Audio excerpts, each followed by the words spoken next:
580 Sports Talk on the air on this August 15th. We are approaching the NFL season. We are approaching the college football season. Training camp winding down in a couple of days. Thank you so much for joining us on this Tuesday edition. Jake LeBon, Brandon Orzinski, Dan Lucero with you here on 580 Sports Talk. The Royals get a win last night in not the most normal fashion, but the Royals find a way to get it done. And who says bunting is bad? Huh? Who says bunting is terrible? The Royals find a way to get a win. The Chiefs had some injury issues today, found out a little bit of news when it comes to who's going to be on the team long-term this year. And KU finally puts together pictures, renderings, and a plan for their new gateway and stadium. It looks great. It looks fantastic.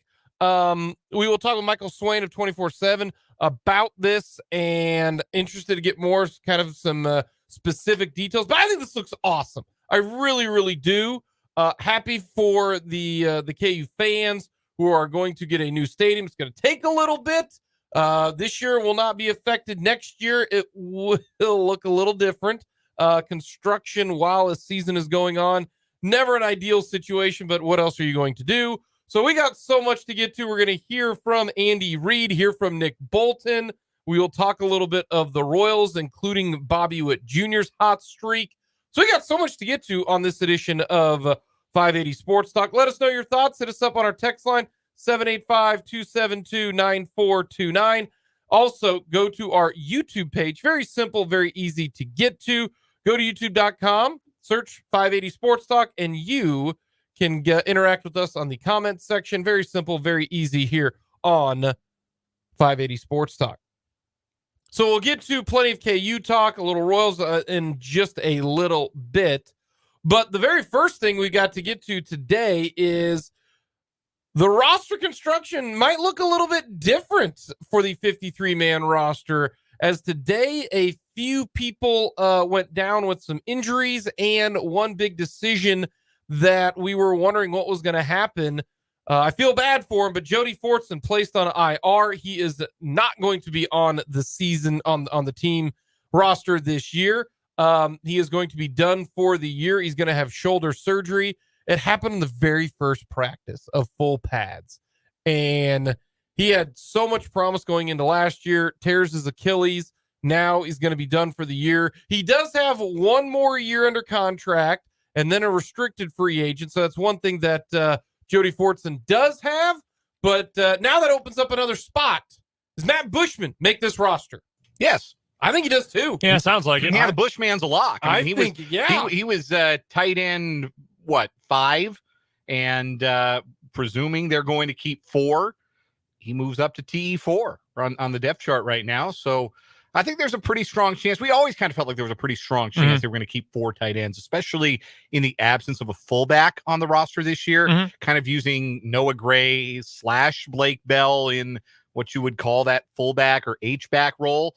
And that would leave a roster spot for another tight end. And that was probably going to be, I shouldn't say probably, I think it was very much up in the air whether Fortson was even going to make the team. And now with him being placed on season-ending injury reserve, that opens the door for Matt Bushman, who looked good so far in camp, according to everybody. He got called for a bogus pass interference call against the Saints in the first preseason game, but he made a good catch over the middle on that play. It should have been pass interference. I'm not going to ding him for a bad call. You remember the last preseason game last year, the third preseason game against Green Bay, he had the 2 touchdowns and then he got hurt. The injury allowed the Chiefs to stash him on that IR for a while and ultimately keep him on the practice squad. But that was an inkling that the Chiefs thought they maybe had something in the big former BYU Cougar.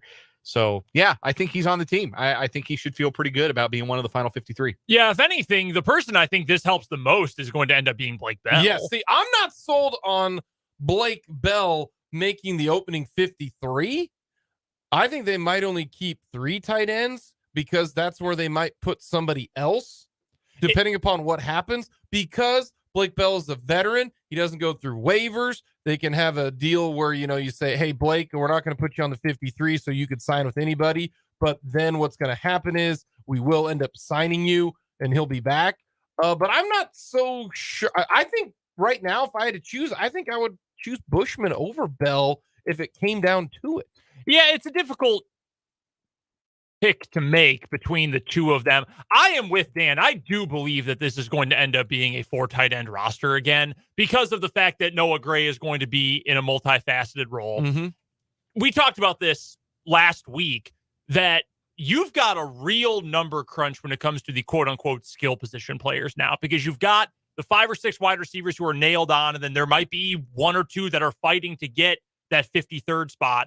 Again, I think it's going to end up being 4 tight ends because I think that is going to give the Chiefs, given the fact that Travis Kelce is essentially a gigantic wide receiver at tight end, because they like Noah Gray and what he's going to do as an H-back, and they like Bell to a degree. They like Bushman to a degree. You can do so many different creative things with that group. I think they'll keep 4. What do you do with the running backs room? That, to me, is probably the part of the entire roster that come cut down day I'm going to be focused on the most, because you can make a legitimate argument probably for upwards of 17, 18 guys for what might only end up being about 14 spots. So I think this probably helps Blake Bell more than it helps anyone else, because I kind of agree too. I think Matt Bushman might have been already, on the inside lane to get one of those final roster spots. He's an older young player, so to speak. He's already 27. Where did he go to college, by the way? BYU. Oh, okay. Yeah, Oh, that kind of makes it make sense, right? But so he's not like 22, 23 or anything like that. He's not like a young guy. But I think that all 4 tight ends that we've discussed kind of bring a different sort of skill set. Yep. And that's why I think they have value to the Chiefs offense. And pairing one of them with Travis Kelce, if you pair Kelce with Bell, or you pair Kelce with Gray, or you pair Kelce with Bushman, you're getting different skill sets. You're getting a different look each 2 tight end set you run out there. And it gives you the flexibility to do some 3 tight end stuff in short yardage, which, for God's sake, they got to figure something out. If they're not going to run the quarterback sneak, they got to figure something out in 3rd and 1, 4th and 1, right? So you may as well go heavy and move some people. And Blake Bell's always been pretty reliable in the people moving department. That is the big news for the Chiefs, is that Fortson's not going to be on the team this year. Still can play next year. That's he's under contract. The other big news today was that a couple wide receivers ending up getting dinged up. Future Hall of Famer wide receiver Justin Ross left practice with a leg injury. Does not appear to be serious, according to Andy Reid, so he should be fine. So that's good news. And the other individual who had to be taken off and didn't finish practice was our good friend Nico Remigio. And why is that interesting? I believe, gentlemen, I said something to the tune of, they'll find some way to stash old Nico on the IR before the season started. Did I say that yesterday? You did say that, but it sounds like you're taking credit for maybe the Chiefs saying, hey, go out and separate your shoulder, big dog. Did you injure Nico Remigio? Remember when you put that bad juju I did. out on I did that to Lucas Giolito one time. Giolito? I did. We're watching the Royals game. It was a day game. This was a couple years ago. And Brent's like, man, this game's going too fast. We need an injury. We need Giolito to get hurt. But I did specify, not really hurt, just a little tweak. Maybe slow the game down, maybe switch pitchers. One pitch later. Lucas Giolito. But in all seriousness, Nico Remigio had something to do with his shoulder. Looked like they tried to pop it back in place. This is not a surprise. This is not a surprise. The IR part of it. Yes. No, it's not official. I'm just saying. We'll wait and see. But if the Chiefs are pretty pleased with their depth at wide receiver, which they are right now, they'll wait until they absolutely have to in case somebody else gets hurt from now until the start of the season. Then they will do it. Putting Fortson on IR right now tells me that it was very close, or if not, Bushman was ahead of Fortson, because you can just get him, the surgery now. You don't got to worry about it. You're not going to take it all the way to the cut down day. This was pretty evident that, oh, he's hurt. We're just going to, we'll IR him. We're fine with what we've got. I do think that they like Remigio, and what's crazy about this is looking back at the wide receivers going into this year, or at the end of last year, there were only 2 wide receivers under contract. That was wild, right? Mm-hmm. That was it. It was MVS and it was Sky Moore. That was it. No other wide receivers were under contract the day after the Super Bowl. They had 2 wide receivers for next year. Of course, then they go out to trade Kadarius Toney. So Toney to start the year last year, beg your pardon, not at the end of the year, to start the year. They go out and trade Kadarius Toney. Then they re-signed Justin Watson to a 2-year deal. Then they had they traded for Rashee Rice. Then they traded and signed Remigio. Now all of a sudden, look at the wide receivers you have under contract for next year. Toney, Sky Moore, MVS, Watson, Rice, Ross, and Remigio.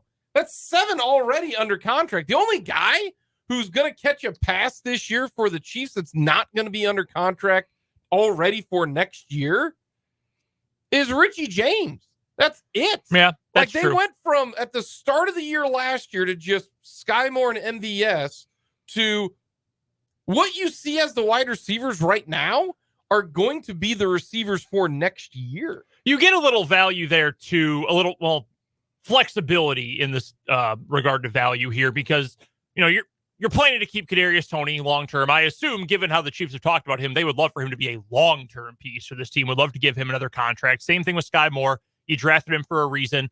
You drafted Rashee Rice for a reason. Those 3 in particular, those are long term plays. Mm-hmm. Those are guys that I would expect are going to be with this franchise for many or at least several years into the future.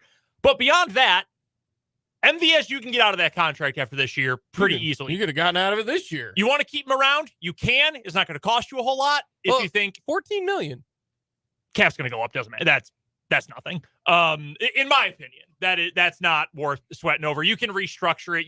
You can make that work pretty easily. But if you decide, hey, we want to go in a different direction with this player, maybe we just draft, a 6'4" speedster with average hands and great blocking. Maybe you can find one of those in the draft. You move on from MVS. You can do that. I mean, you would save $12 million to the cap. Justin Watson next year. 1 year, it's not going to be very valuable. Anything guaranteed, I think, is paid out this year, or almost all of it. You can move on from him. Justin Ross, still kind of a question mark. I mean, we're excited for him, but don't exactly know what he is going to be. You're not excited for future Hall of Famer Justin Ross? I literally just said I was excited.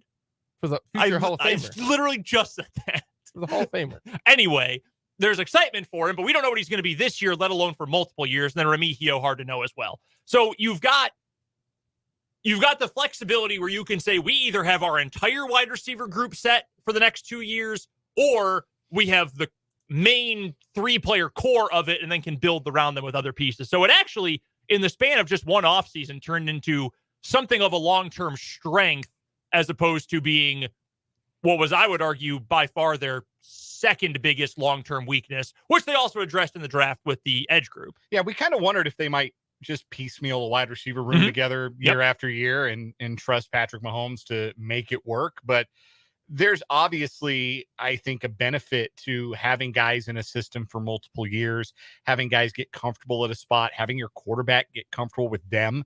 If any team could say it's almost immaterial who we got catching the passes at wide receiver, it's these Chiefs with Mahomes, a quarterback, and Travis Kelce as their number 1 pass catcher at tight end.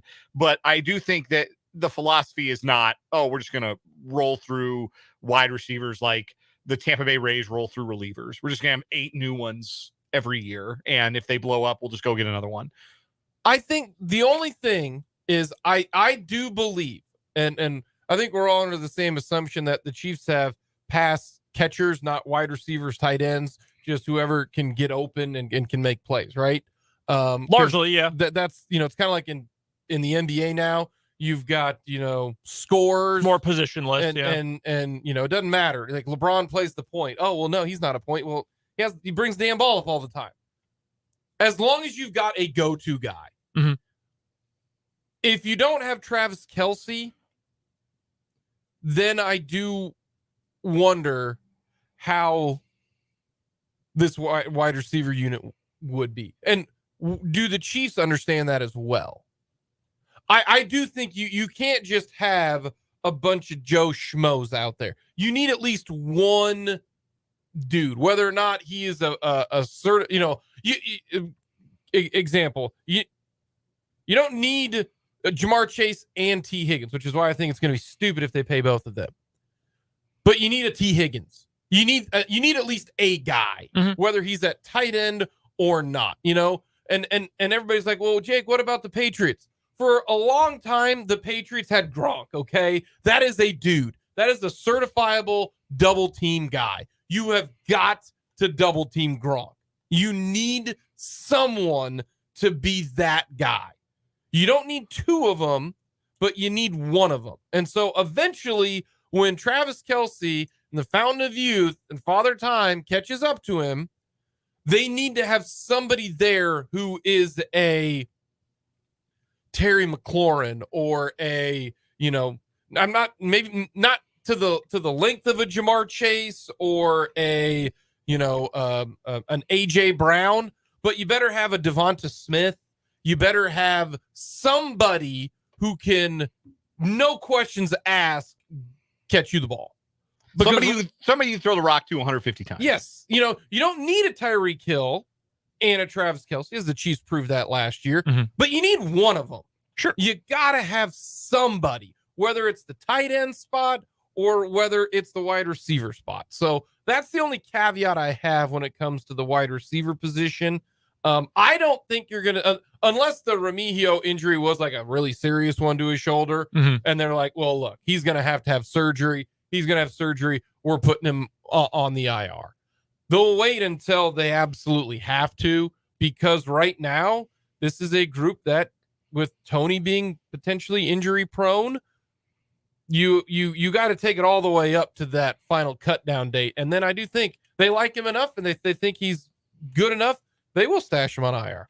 Works out perfectly for the Kansas City Chiefs. I mean, it feels like a move that they certainly will try to do. So the way it's kind of a complicated system in the NFL to get guys to IR, because I think, if I remember correctly, if you're not a veteran, you have to go through waivers first before you can revert to IR. Is that? No, because Justin Ross did it last year. Byron Pringle did it last year. And those were guys that they signed UDFAs. Yeah, but I believe Ross had to get waived to revert to injured reserve. Unless I might be conflating two different rules here. I don't know that. Let me do some research for you. I don't know that answer. I'll take care of this for you. But if it does, I'm surprised that. No, it's got to be, because Fortson did the same thing. They're doing that this year.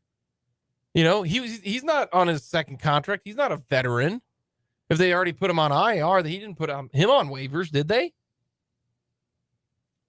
It depends on how much time you've been in the league. It's just, similar to the regular season waiver wire. It depends on how long you've been in the league or when during the year you get cut.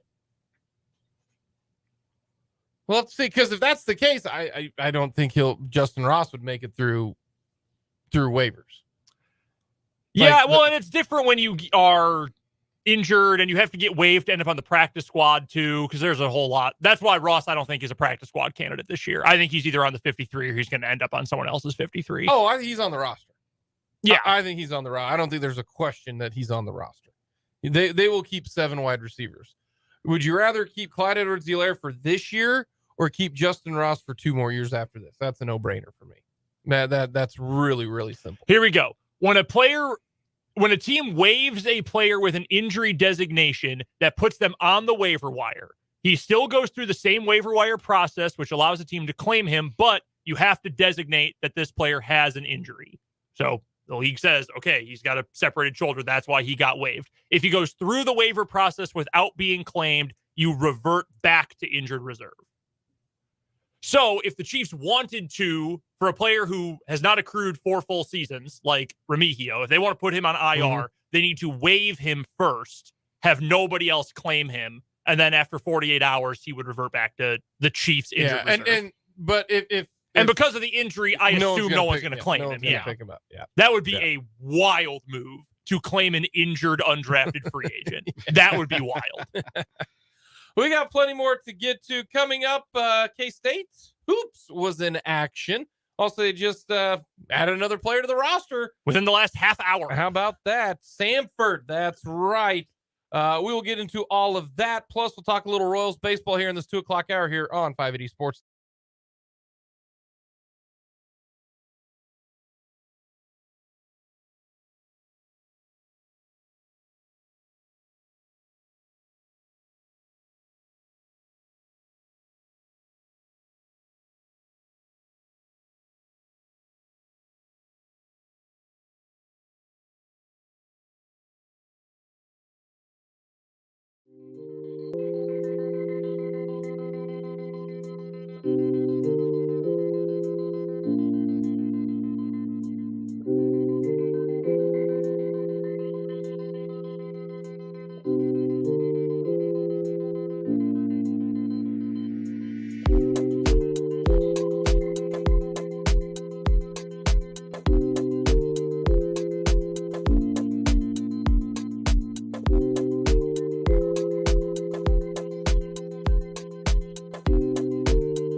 The K-State Wildcats are in Israel for their summer trip, which is really cool that they get to do that every 4 years. It's weird. They only had one game scheduled and still only had the one game today scheduled. But the first press release they sent out said they will play up to 3 games, or they're expected to play up to 3 games. Well, they leave in 5 days. So I don't know what games are going to fit in on the fly in the next 5 days. Hey, anytime you go to Tel Aviv for well, kicks, no, I'm sure the trip is awesome. They got a select team in Abu Dhabi? Probably. They got basketball all over the world now. I imagine there's someone who's got a gym. But I just found it funny that, you know, when KU was announced, it said, hey, we're going to play 3 games. They will be on this day. And then 2 days later, it was, here are the teams we're playing. This was, well, they will play an Israeli select team on the 15th. And then to be determined. We'll see after that. We'll see if we can't scrounge up a pickup game. They did win today. High scoring affair. Yeah. You could actually watch it. You guys watched a little bit of it. We were tuned in, listening to the, I'm guessing it was a national TV broadcast as those things go. The broadcast crew was speaking in Hebrew. Apparently there are a lot of basketball terms that they don't have like a Hebrew direct translation for. So I heard like outlets or transition a few times. I don't know. They must have a term for take foul because they would have been saying that a lot because the Israeli selects had one very, very obvious rule, and that is no runouts. We are fouling you before you can get a 3-on-1 or a 3-on-2.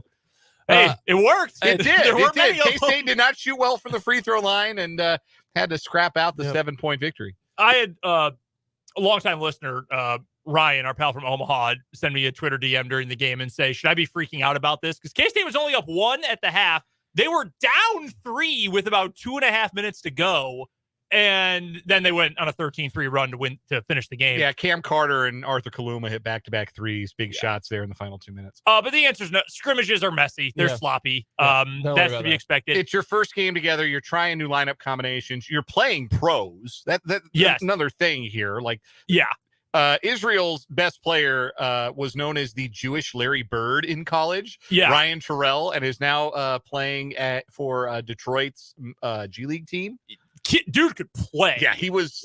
That dude. Is that the dude that was hitting the fadeaways and all that? Yes, kind of the long hair kid. Yeah, that was good. Yeah, that was good. He's an Orthodox Jew, so he plays while wearing a yarmulke. Yeah, he's trying to become the first Orthodox player to make the NBA. I'm rooting for him. Yeah, that kidding. Dude could play. Yeah, honestly, he's really good. Detroit is pretty bad, so they could probably use him. Yeah, give him the call. Get him some run. But no, I think you saw the inherent sloppiness that comes with an overseas exhibition and also playing with your teammates for literally the first time in an organized game. Yeah. But you saw the good. You saw Kaluma do things both inside and outside defensively.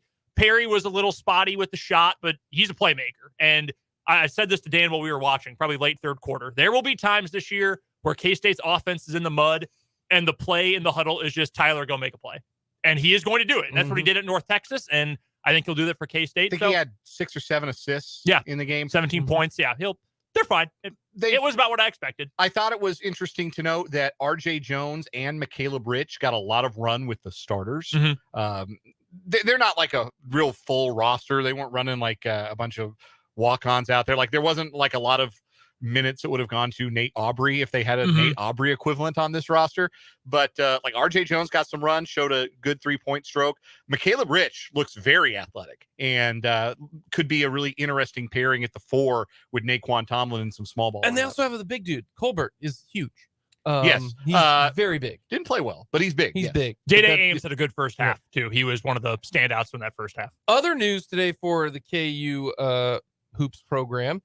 Is official. So, okay, I know you just misspoke. You said KU. Oh, I meant K-State. Yeah. When they put the starting lineup graphic on screen, they had the Jayhawk. Oh no! And the reaction went about as you would expect. They fixed it after that. They got the power cat up there. Fixed it immediately, but a little bit of egg on the faces of Israeli sports broadcast television. Yeah. Very funny. But K-State got another transfer. And this is a good one. It's going to be your backup to Tyler Perry. It's is it Quace Glover? I think it's Quest. Quest Glover. Yeah. I did look up some of his highlights. This guy can play. I mean, you average 16 a game, 15 a game. You can put the ball in the hoop. I don't care where you're playing at. And he's not going to average that obviously for Kansas State, but he's going to come off the bench. He's a good backup guard.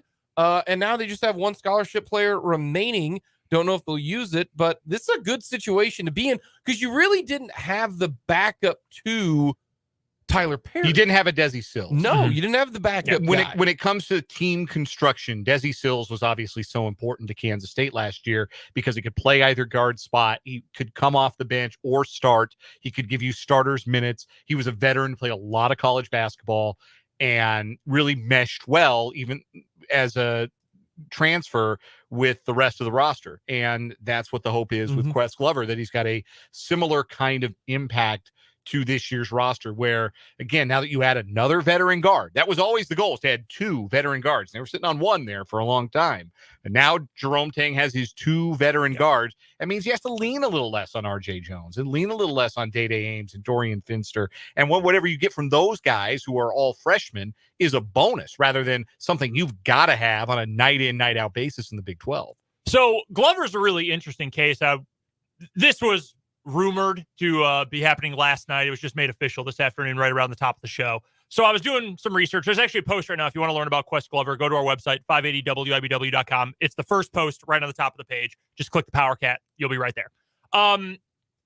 Started at Florida, spent 2 years at Florida, was a bench warmer, spent about 10 minutes a game, didn't score a whole lot, didn't play a whole lot. Transferred to Samford, not Stanford, Samford, where he was all SoCon each of the last 2 years, averaged almost 20 a game 2 seasons ago, first team all-league, second team all-league last year while shooting 48% from the floor, 38% from 3. So the dude can score it. He absolutely can. He is a graduate. He's got 1 year left. He transferred to BYU in May, was practicing with the team. He was ready to go with them to, I believe it's Croatia, where BYU is going for an international event this year. And just a couple weeks ago, or just a week ago, backed out and decommitted from BYU. I guess he never signed his paperwork. So he was able to just re-enter the transfer portal because apparently, according to Mark Pope, BYU's head coach, 100% an NIL issue. I guess he had gotten an NIL promise when he committed. It fell through and he said, okay, I'm out. And Mark Pope was not happy. Not with Quest Glover. He's like, no, I get it. He's very sad. He called him a beautiful young man in this little quote we have from him. But it totally NIL. So honest to God, if you're K-State and you've probably heard or been worried over the last year or so that we might be falling behind a little bit in the NIL space, given some other Big 12 programs. I know KU has been very strong in that regard. Maybe feel like there's some rumors. Ours is not. This should be encouraging that it fell through somewhere else. So NIL, clearly a big deal for him. And you were able to get him away from Indiana, by the way, who is also recruiting this dude. Indiana and Illinois. Yeah, that's a pretty good get. Ooh, K-State fans getting one past Underwood. Ooh, that's got to feel good. Yeah. That's got to feel good. This is good for K-State. Oh, real I good. like this ad a lot. Real good. I really like K-State's transfer class. I think this, again, has top 4 seed potential for K-State. I don't know. I would pick them to get there right now, but I really love this transfer class. Perry Kaluma headline it, no question. I think Kaluma is going to be one that most people that guy's a Big 12 body, and he can do a lot of things. The 3-point really stroke he flashed in today's scrimmage, that was very encouraging. That's kind of the missing piece to his game, except for that one game against Kansas where he shot the ball like Prime Ray Allen in the NCAA tournament. But if he can be a reliable, like he just has to be, if he's as good as Keontae Johnson from 3 last year, boy, you take that. Coming up next, the strange game yesterday in Kansas City. It went from, this is really interesting, to, oh my gosh, this is terrible, too. Wow, that's exciting. A lot happened in the last hour of that game. We'll get to that. Plus, does John Sherman have a discussion and a decision to make this offseason?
We've got Royals baseball coming up tonight.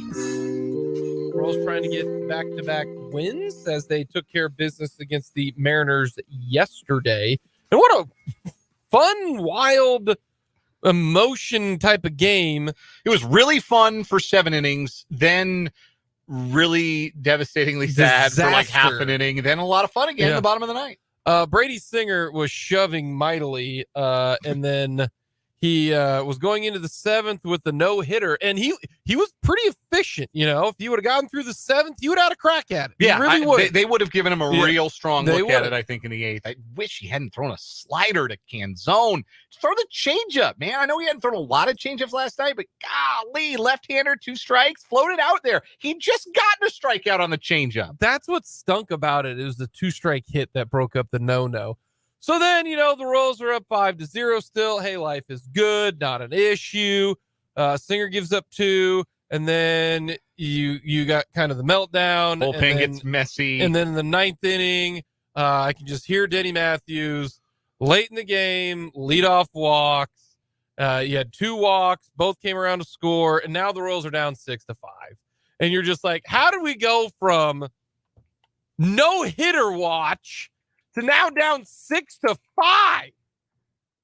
And then the bottom of the 9th shows up, and I'm thinking to myself, as long they need to get the leadoff guy is so important.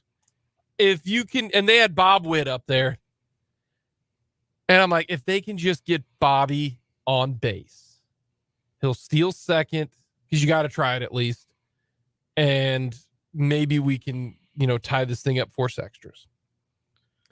Sure enough, I mean, he down 0-2, fights, and just kind of, muscles one, right between up the middle.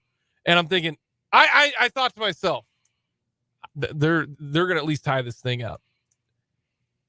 And they do enough, and at the and then with good old Darian Blanco. Now I am anti-bunt. If it's in the 1st, 2nd, 3rd, 4th, 5th, 6th, now we're starting to get a little interesting in the 7th. But I'm anti-bunt in the beginning of it. There's no reason you should bunt, okay? That's silly. But I am not anti-bunt in certain situations, especially with certain people at the plate. And Blanco has done this before, and they run a little safety squeeze. Do you think if first baseman for the Mariners, what's his name? Do you think if he would have fielded it clean, would it have been a play at the plate? I don't know. Depends on where the feed goes, because you got to be able to get the tag down. But yeah, you have obviously really good speed at third base. I think he probably would have beaten it out. You think he would have beaten it out? It wasn't a great bump, but I think it was good enough. Yeah, that's and it was mishandled. I mean, there wasn't even. And that's the thing. You put the pressure on the defense. Yeah. You make them rush the play. I liked it.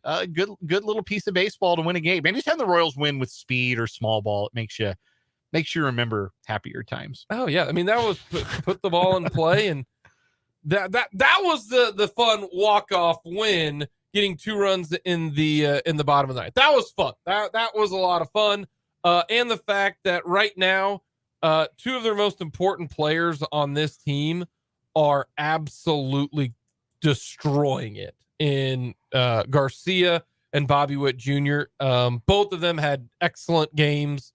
And Bobby with another 4-hit game. He has been unbelievable. In fact, some real quick numbers here. In the last 15 games, so over 2 weeks, Bobby Witt Jr. has the best average in Major League Baseball, tied for the most hits in Major League Baseball, 2nd most total bases, 2nd most RBIs, 2nd in Major League Baseball in slugging at 844, which is stupid. 2nd in Major League Baseball in OPS. He's been unbelievable. And to take it even further, in his last 62 games, he's been arguably the best shortstop in Major League Baseball. 322 average, 364 on base percentage, and a 548 slug is incredible. 17 stolen bases. His strikeout rate, which is big for Bobby Witt Jr., is under 18%. He has been awesome. Just awesome. This is what everybody was hoping for when the Royals drafted him. The Royals are in a win-win situation, according, to many people. Okay, if the Orioles take Bobby Witt Jr., okay, great. The Royals get Adley Rutschman. They took Adley Rutschman. Okay, great. The Royals get Bobby Witt Jr. And this is the hope right here, what you're seeing over the last 62 games. and especially the last over 15. If this is what a heater is for Bobby Witt Jr., look out. That's incredible because that's what he's on. Did you feel like that was an inside the park home run last night, or should that have been scored an error on the right fielder Kansas? Man, I feel like we need to I am team dole out more errors. Okay. That's been a big talking point recently, yes. is that there have been fewer errors this year. I am team we need to give these are professionals. If you really do botch it, like to me, you guys probably disagree with me, and that's fine. If you lose a ball in the sun, that's a hit. No, that's an error. You block the sun. That's what you're told to do as a child, okay? Like, I am team it. There needs to be more errors. There does. That's what I am. Like, to me, Dan, that should have been an error. Give him a single, fine, but that should have been an error. I should have been an error. It's a home run. I don't think twice about it. It's a home run. I think losing the ball in the sun or the lights is just one of those deals that happens. And I think you have to score that a hit. You have to score that a ball in play. It gets lost. It's like you wouldn't score an error if the first base was going to field a ground ball and it hit the base and it skipped up over their head. You wouldn't score that an error. Sometimes it just the circumstances, the setting makes it impossible to make a play. I guess I'm team pitchers. I'm trying to help the pitchers ERA, go down. That is who's the most mad about this. Yeah. Either way, that's not a hill I'm going to die on because I don't really care. Like, does that affect your fielding independent pitching? An inside the park home run? I feel like it shouldn't. Yeah, because they're not part of the typically home runs aren't factored into the fielding independent pitching. I don't know.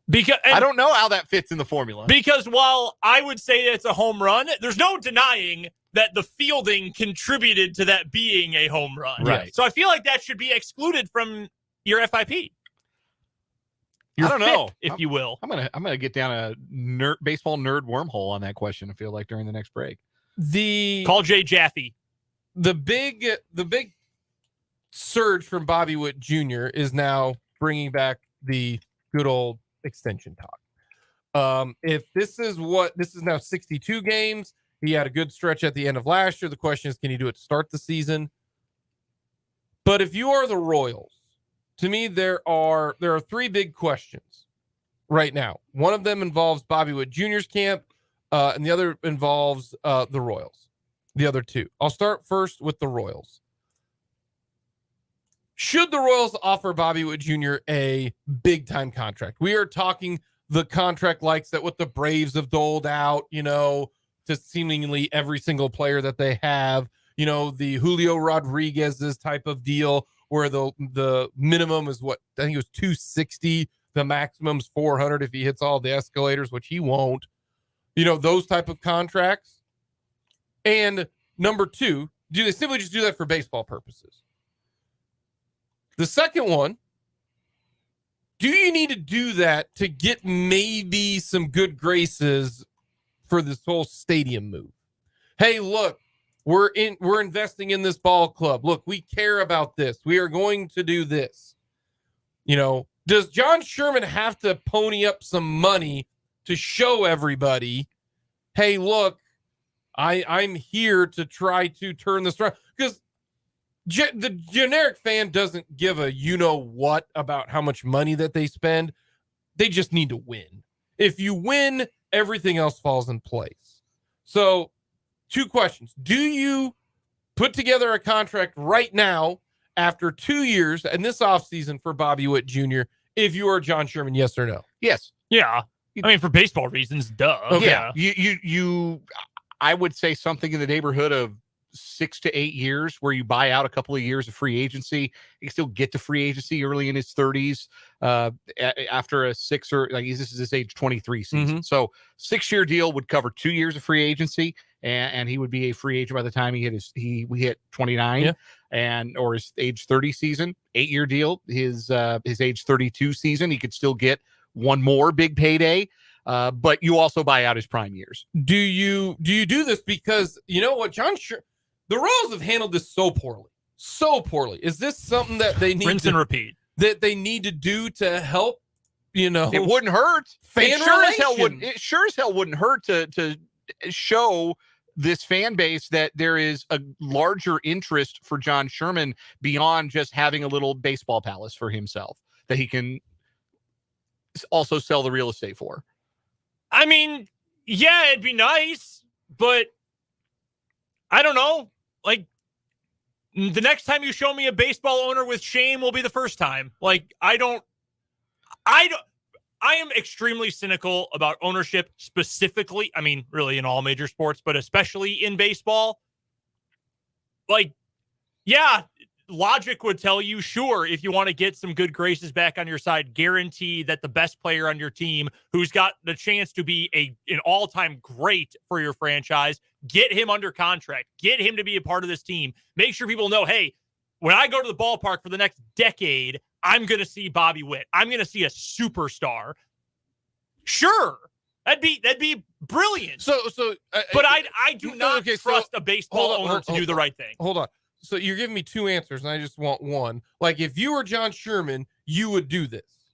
Well, yeah, but if I was John Sherman, I wouldn't have talked more about a stadium than the baseball team for the last 2 years. Maybe I'd be more concerned if I were John Sherman about which county in western Missouri is going to allow me to build a baseball stadium with famous Dave's 10 feet outside the home plate. I've already prefaced this by saying, no, I know, but they've handled it poorly. I just want you, if you were this situation. Well, yeah, but okay, yes, and if I owned the Royals, this would have been done 2 months ago. The contract? Yes. Okay. This wasn't even been a question. Okay. We'd be working on Vinny at this point. Okay. So but now, I don't. A out-of-touch billionaire does. So who cares more about the stadium than the team? That's where my cynicism comes in. Is that, yeah, you should get it done now.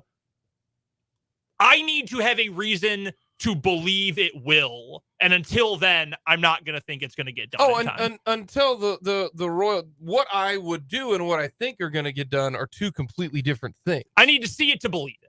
And until I see Royals ownership, whether it was David Glass, whether it's John Sherman, whether it's Dan Lucero, whether it's, Brandon Dworzynski, I will never, ever believe something in spending on a contract like this until it actually happens, because it's never been done before. Mm-hmm. So those are two questions. Okay, we're all on board with that. If you're Bobby Witt Jr., do you take the contract? And what's the number? See, to me, I think they do want to offer him the Royals have not seen a talent like Bobby Witt Jr. ever. George Brett was not a talent coming up like this. Remember, George had to, figure it out a little bit before, and then he turned into George Brett.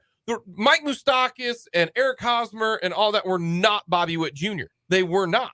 Okay.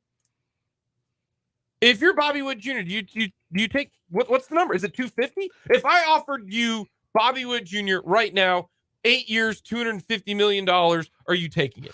Yes, you'd be one of the highest paid players in the history of baseball. Or a 10-year deal worth $250 million. Yes, that's $25 million a year. That's not where the Royals are going to start. That's not where they should start. A framework to consider, and going to refer to a player who has been in the news lately for not baseball reasons, and who knows if we'll ever see him on a baseball field ever again. But before the unpleasantness of this past 72 to 96 hours, Wander Franco, one of the best young shortstops in baseball, signed a contract at the end of the 2021 season when he was just 21 for an 11-year, $182 million extension. That's $60.5 million a year for 11 years, and a club option for a 12th year at $25 million. That might be the framework I take to Bobby Witt. And I say, if you want to be with us for the long haul and we're going to build around you, we'll do something like the Wander Franco deal. We'll do 10 years at 170 million, 180 million, something along those lines. See what he says. Make him say no. Do you think he'd say yes? No. I don't think he would. That's why I think it's got to be 200 million. 18 million a year. Like, he's going to make the league minimum next year, and he's going to be cost controlled through the next 4. That's why I think probably 6 to 8 years is more realistic, because it buys out some of those free agent years, keeps him in Kansas City longer, while still allowing Witt a chance when he hits his 30s to say, hey, maybe if this hasn't gotten better, I can go get one more big contract and maybe go somewhere where they win. Do you think there's 2 options here? You do what the Wander Franco did, right? Because he's going to get 180 million guaranteed no matter what. As long as he doesn't quit the game, he's going to get 180 million guaranteed. That's really hard to turn down. It really is. Yeah. Then you got the Juan Soto approach. Juan Soto said, no, I'm not going to take that. I'm not going to take that. I'm going to go to free agency. Who's going to go to free agency at the end of this year? He's going to make what? 300 million? At least, yeah. You know what I'm saying? So, like, do you want it guaranteed and you don't have any pressure and say, hey, I'll take the 180? Or do you bet on yourself and you say, nah, man, I think I'm that good. And in 6 years, when I'm 6 years old? 6 years, he would be 29. No, but he's not going to be a free agent in 6 years. He would be a free agent 27. after his age 27 season. Yes. I'm going to get $300 million. Like, I don't know. Like, I have no idea what Bobby Witt is thinking. I would start, with, 180, 200 million and go up and see what number he likes. Yeah, but this is the offseason to start having those discussions. That would be awesome if they did. Yeah. Do you think it happens? Yes or no? No. I'm going to say no, but not right now. Yeah. Maybe after year 3. After year 3? Maybe. I don't know. Hope so. Coming up, we got plenty more to get to. We're going to talk about KU's new stadium coming up here on 580.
hour number 2 on this Tuesday. Thank you so much for joining us. Jacob Bond, Brandon Dorzinski, Dan Lucero with you as we lead into Royals baseball as they try to win back-to-back games. 6:30 pregame coverage, 7:10 first pitch coming from the Royals won yesterday. They did. That was fun. After Brady Singer, I kind of thought maybe he was going to throw a no. I really did. That's as good as he's looked. Yeah. I think I'm ready to call the start of this season for Brady Singer the blip and not what we saw last year from Brady Singer. I think that he's a legitimately solid major league let me ask you this, and I did see this from what baseball guy did I see this on social media? They said the reason for his poor start, because that's what it was he didn't get any reps at all in the spring in the World Baseball Classic because he was in the World Baseball Classic. Do you buy that? I think there is some validity to a bit of interruption to your routine for the preparation for the start of the season. I think that can throw you off. It doesn't affect people the same equally for all to each their examples. But I think that had a bit of an effect that he came in cold and April was more spring training ish for him, which was not ideal. No, you buying that? I think there's something to that. I think it's a fair argument, sure, especially because he didn't get many reps in the World Baseball Classic. He got like 3 innings. So I do think there is something to that, but I would also comment that this is following a very same trajectory to last season as well, when he had a full spring and there was no World Baseball Classic. Because remember, the first half, not so great. Second half, he looked like an ace. Well, the difference was he didn't pitch in April. He was in the bullpen starting off in April. Yeah, and that was obviously kind of foreign to his sure. So preparation. But he's been fantastic ever since then. I mean, just since June 1st, he's been awesome. Yeah, he's pitched to a 3.62 earned run average since May 11th. That's a 17 start stretch after he went 2-4 with an 8.82 ERA in his first 7 starts. Pitched to a 3.62 earned run average, and his fielding independent numbers are actually better than that. So, I mean, we're looking at back-to-back years with fielding independent numbers in the mid threes. Like, this is is he a frontline number one Verlander Scherzer class? No. But is he like a guy who's going to give you a chance to win every night he takes the ball? Yeah, he's back to being that guy. Can he get to maybe even a number 2? He's pitching like a number 2. Yeah. And guess what? You can win a World Series with 5 number 3s. Because 2015 Royals didn't have an ace. No, their best pitcher was Chris Young or Edinson Volquez that year. And then Johnny Cueto was terrible. And of course, that whole man, that's the things that I look back on. Remember when they were like, oh my gosh, we got to put the glove lower because he stinks. And he was terrible during the regular season with the Royals. And then in the postseason, he turned into, Tom Seaver. Like, he was unbelievable in the postseason. But we got Royals baseball tonight. As always, let us know your thoughts. Hit us up on our text line, 785-272-9429. Check us out on YouTube. Go to youtube.com. Click on the subscribe button, 580 Sports Talk. Just Google 580 Sports Talk. Click on it, subscribe. Let us know your thoughts in our comment section as well. We'll hear from Andy Reid and from Nick Bolton. They met with the media today from Chiefs training camp. Got Random Question Tuesday coming up. But today, at about 1:30-ish? 150. We got renderings and images and details and info on KU's new gigantic overhaul of their football stadium and the surrounding area. The Gateway District is what they are going to call it. I think it looks fantastic. I do. I am pro new stadium for KU. Memorial Stadium was great. Keyword is was. Takes a lot for upkeep. It's honestly maybe a little bit too big at just over 53,000 seats. The whole way that it was structured, they took out the track and then they put that whatever it was in there, one of the end zones. I just think that kind of looked weird. I wasn't a huge fan of it. The horseshoe at the one end it's terrific. It's great. Got the band right there. But I love it. I love the new image, the whole thought process of it. putting the hotel and the conference center and reimagining everything. It looks great. I don't like the light poles. I think they should have just left those out because that's the only thing I'm seeing is what are those things sticking above they're going to put lights on there, obviously, but you can't put the lights on there in the rendering. It's going to cover up all the majority of the photo. Unless each of the stakes is your light. Then I'm not a huge fan of that. It might just be. It looks kind of weird. Doesn't matter. It's No, a I hear rendering. you. Yeah. Lighting, whatever. I think this is terrific. Absolutely terrific. And this is not going to be a 1-year deal. They're going to start at the end of this season. Next year, it is going to be an absolute casserole of nonsense because you're going to be doing construction while the season's going on. But eventually, you got to do it. There's no other way you can play a game. That's just a big bummer. And then it'll be all complete by the start of the 2025 season. And that's the football aspect of it. They've already raised $165 million. Is that including what David Booth is giving them again or not? Unknown. Unknown. That man donated already 50 mil, man. That dude is like Scrooge McDuck, man. He is swimming in gold coins. But 165 of 300 million already. I love it. I think this is great. You said what? Just a little bit north of 40,000 for the capacity. Yeah, the official word from the school is lower than the current capacity, but over 40,000. So if I had to guess, I'd say probably like 42. That would be my guess. Anything under 40 is, I don't know, there's just something about a stadium that has 39. If they can get to 45, I think that'd be perfect. Because if you really look at it, when the Baylor Bears Stadium, they redid Baylor Bears football stadium, that thing is awesome. And everybody says it is a fun stadium, and we don't have the river right next to it, which you can. That's a boss move to pull up in your yacht for a football game. I don't know if there's a bigger boss move. If you're a donor, you're like, yeah, I'm going to tailgate on the way to the stadium in my boat, and I'm going to dock it right next to the stadium, get out, and then go to the game. That's a pretty sweet move. But McLean Stadium is really cool. It's not very big. Amon G. Carter Stadium for TCU, it's not very big. KU is never going to have a 90,000 seat stadium. No. So and that's good. I think it's perfectly fine. I think this is great. I love it. I think it's awesome. However, you finally got this cleared. Kudos to the KU donors for making this happen. There's not really anything I really truly dislike about any of this, to be honest with you. It was the sheer, can you raise enough money to start the project?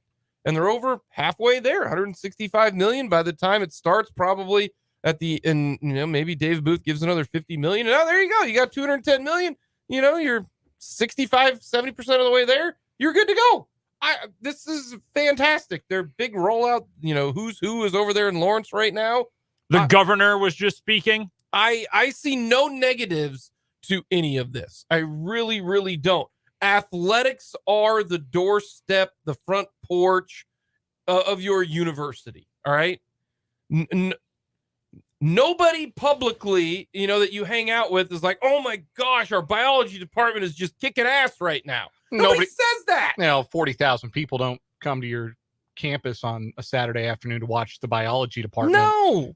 No. Mix elements or whatever it is that biologists do. Some people on mix elements. That's some chemistry, Dan, but whatever. I'm with you. Whatever. Does not matter. Dissect frogs, find the moles of nobody's tailgating ahead of the biology demonstration. No one's like, oh, sweet. I can't wait to read your dissertation on this. Well, what this does finally is obviously hiring a real coach was the first step. But this is the end of the 15-year darkness where Kansas did not take football seriously enough. For whatever reason, they did not take their football program seriously enough. And that's over now. Right? When you're invested in the stadium, when you've got your donors invested in the stadium, when you've got fans excited, when you've got alumni excited, when you've got students excited, striking while the iron is hot, you are now a legitimate football program again. Welcome back to Division I competitive football. How many people hold Amy G. Carter? They're right around 40. 45. How many McLean? That's Baylor Stadium. 30 some? 45. Is it 45? Yeah, like that's the perfect size. That is Yeah. the perfect size. It's not going to be, cavernous where 47 for Raymond G. Carter, by the way. It said I looked up 45 is what it said on just the Googles. Oh, well, their Wikipedia page says 47. Either way. That was recently updated, by the way. That might be why. Okay. That was Gotcha. a very recent update. That makes sense then. Yeah. You're a KU guy. Yeah. Do you not care rank on your who cares a meter as long as I got a stadium? I don't want it to be a dump. It doesn't need to be fancy. Do you need the gateway with the hotel and the conference centers and the bells and whistles? Yeah, I mean, that part of it isn't that's more about the university side of things than it is about the athletic department. Because every stadium is also a real estate development. It is. Like, look at what the Royals are doing. And the University of Kansas is smart to say that and say, hey, look, if you're let's piggyback on top of this, and this is going to give us a chance to have more conference center space. And I will tell you this, from an academic standpoint, that campus needs more meeting space, like desperately. They are always overflowing with space. Anyway, or overflowing with people who need space. Mm-hmm. So that makes sense. Adding the hotel and what might be student housing and those other things, fine. That makes sense from the university's perspective, in my opinion. So whatever there. It's a bummer for some people that tailgating is going to go away, but like, to be completely honest with you, tailgating at KU, unless you were a rich donor and got to do it on the hill, really didn't do a whole lot anyway. Like, you sat in a mid-sized parking lot in the shadows for like an hour before the game. It wasn't always a great thing. Well, in the tailgating, what you're talking about the east side parking lot of the stadium, right? Yeah. There wasn't that many people there to begin with. Well, this past year, it was full. It was legitimately full for home games this year. Now, years prior, no. Not anywhere close. But this past year, people came out. It's if you build it, people will come thing. Yeah. It really, KU lived that through last year. So, yeah, they're going to have to figure out what to do with the tailgating. Parking is going to be bad. I understand that. I saw somebody I know who's a huge KU guy who said that you will not see anything from the hill anymore. That used to be at one point, one of the big selling points of the Horseshoe Stadium was you sat on the hill, you could see inside. Once they built up the now old Jumbotron, the one that's up there now, that was already pretty much gone. Now it's just more gone. Mm-hmm. That's like the universal DH. Like, it's coming, so I'm not going to get upset about it. Like, it is what it is. So all that being said, I just personally, for myself and myself only, really didn't get upset about the stadium as is. It's never bothered me, because I've been in the press box most of the time in the last 6 years, but also, like, I've lived near the stadium. I was a student, and then I lived in Lawrence as an adult. Like, you got to go to the bathroom, go before you leave for the game. I don't drink beer. I don't tailgate. I just go and I watch warm-ups, and I have one soft pretzel and I'm good. Like, I don't need amenities. I don't need any of that. Maybe some Wi-Fi. That would have been nice, because that stadium is a dead zone. One big 50,000 person dead zone. So other than that, I didn't really care, just as a fan, as an observer myself, but I know a lot of people do. And having amenities is something that is important to a lot of people now. Well, I think a big factor is it just needs to be more functional than what it is. And that's true. For me, okay, if I'm going to take my kids there, I would like, not to just have to shove two people into a porta-john. Well, and you'd like to be able to, okay, instead of, all right, I'm here. It's our family of four, and we are here to watch this football game. Everybody wants a hot dog. Okay. It's nice to not have to go up the stairs, and then you have to go down the concourse onto the base level where you wait in a line. Then you have to go back up, only to go back down again. It'll be nice to just say, okay, let me walk to the concourse 3 feet, 3 minutes away, get us hot dogs and come back. That is going to be a nice thing. There's no doubt about that. So yes, just getting this to be a modern, functional stadium, I think, is a plus.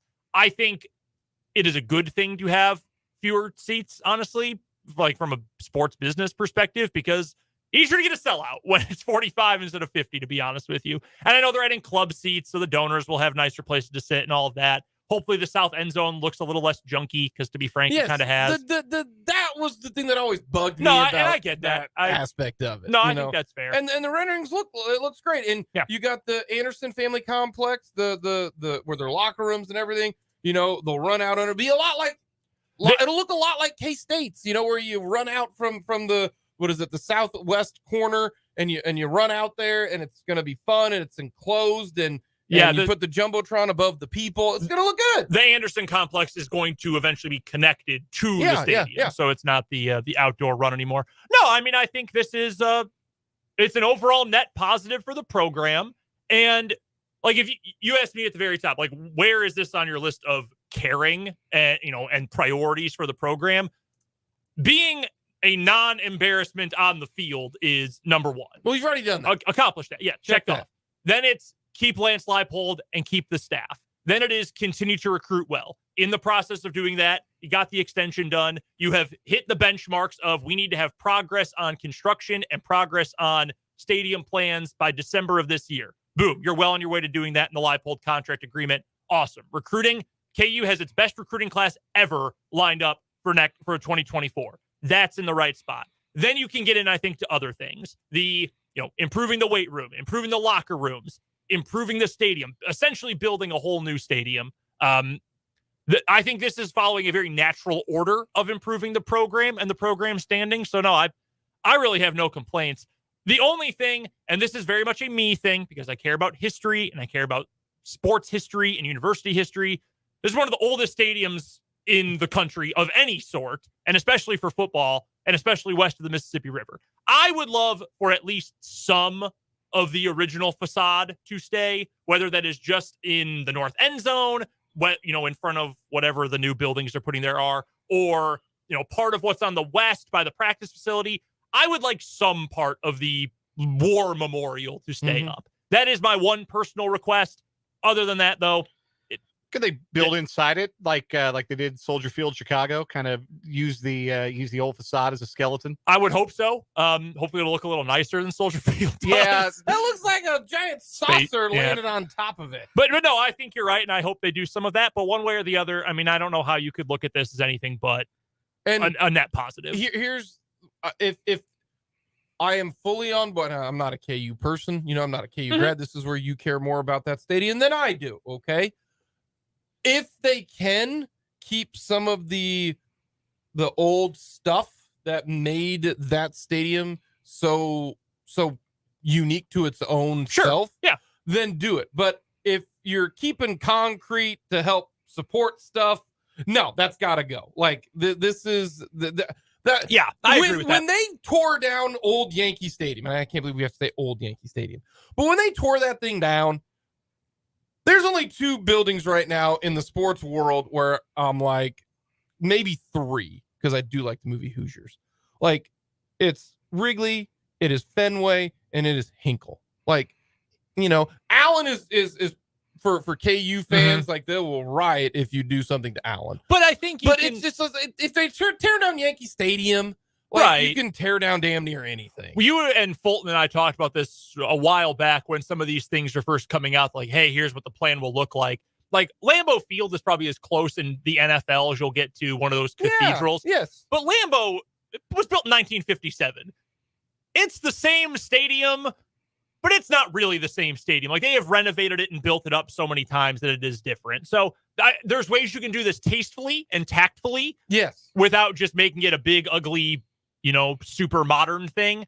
But I'm very encouraged by these renderings, and I'm excited to see what it looks like. The biggest news here, I'm sorry if you already touched on this, the capacity for 2024, so the construction is going to start after this season. So this season, other than what they're doing at the Anderson building, nothing is going to happen to the stadium. They played Cincinnati at home last game of the year? On the road, they're going to Nipper. Oh, so they're right after the Sunflower Show. It'll be started the day after that. So the 2024 season, it'll be under construction that whole time. It'll be done, this first phase anyway, by the start of 2025. 2024, there is going to be a reduced capacity. That's the only negative to this entire thing, because that'll be Jalen's last year. If he doesn't go to the NFL after this one. Yeah, I don't see that happening. Maybe not. We'll see. If KU is good enough to win 8 games, it's Jalen's last year. That can be a discussion for another day. Yeah. But that's the only negative, because and all the hype with that recruiting class and all that. I agree, but I would spin it that it's still a positive, because your alternative is you've got a program with all this momentum and then you play 7 games at Children's Mercy Park in Kansas City. Like there is no reasonable alternative that carries the momentum. I'm saying okay, let's say I shoot 7 under par 63, right? And I had a triple bogey. Like that's the overall, it's still great, right? Yeah. That's the only one small negative, because you might only be playing in front of 20,000 people in 2024. I don't know the number that they're going to get to. No. If I'm going to nitpick and be super picky, but you got to think long term. You got to think the next 40 years and not think 2024. Like I don't want you to think of it. I'm saying I know what this whole thing sucks because they're only going to play, because next year, all of those young dudes, they were freshmen last year. Now they're going to be sophomores, and they're going to be juniors. All those guys are going to be a little bit older. And to me, next year is the year that, hey, wow, potentially. I think I would argue that the analogy would be closer to you shot 7 under, but it was in a thunderstorm and you ended up soaking wet and I might get struck by lightning, but we're probably fine, because it's nothing you did not necessarily control any of the things that went wrong. You got wet. That wasn't your fault. It's, I guess, KU's fault because they're building the stadium. But again, the alternative is you play in Wyandotte County. That's just so untenable that, hey, it's out of our control. We have to play here reduced capacity. What are you going to do? Live with it. What are you going to do? Wait until there's less demand for tickets? That's Right. That's all right, yeah, we're going to tank for a couple of years intentionally. That's not what you do in college. So no, I'm excited. I'm just excited to see what it will look like. It is going to take a while. Yeah. 2025 is when we'll see this thing in full effect, but I'm excited for it. I really am. From the text line, is a good look to be 5,000 to 8,000 seats smaller than the other state's school, obviously K-State. No, I don't think so. Was it a bad look for K-State to be smaller than Memorial Stadium all those years? No. You built the best stadium you could and you filled it and you enjoyed Bill Snyder Family Stadium. No, you build for the purpose of your program and your campus and your fans, and you fill it and you put a good product on the field. Who cares how big the stadium is? And for what it's worth, this is the way football stadiums, pro and college, are trending size-wise. Trending smaller. Smaller capacity, nicer amenities. It says in the press release about this, 50% more space per seat. So you're not sitting on someone's lap while you're there. If you're going to take out a few seats to make it more comfortable, I think a lot of people would take that. You're not going to see a lot of stadiums built that are 60,000 seat stadiums anymore. If West Virginia had to build a new stadium today to replace Milan Pushkar Stadium, it would not be a 60,000 seat stadium. Northwestern's is, I believe, under 40. Now, granted, there are other factors there at Northwestern. Private school, local town doesn't care. I understand that, but that is where things are trending at this point. So no, I'm not too worried about that. Coming up, we got a little random question Tuesday, and then we'll hear from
Tuesday before we get to Nick Bolton and Andrew Reed.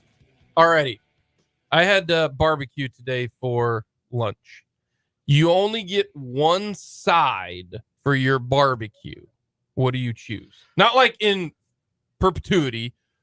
You get one side. What do you go? Is this just like in general? Yeah. Like, okay. Now, you go to a barbecue place and you get one side. What do you get? I'm going to say, because it can be really hit or miss, but like good potato salad. Good potato salad. Okay. Mac and cheese is a good answer. Yeah, mac and cheese, or if it's an option, mashed potatoes would be on my list. The mac and cheese at Q39 is legitimately life-changing. I, depending on the place, I'm willing to do coleslaw. Joe's in Kansas City, I will do their coleslaw. I like theirs quite a bit.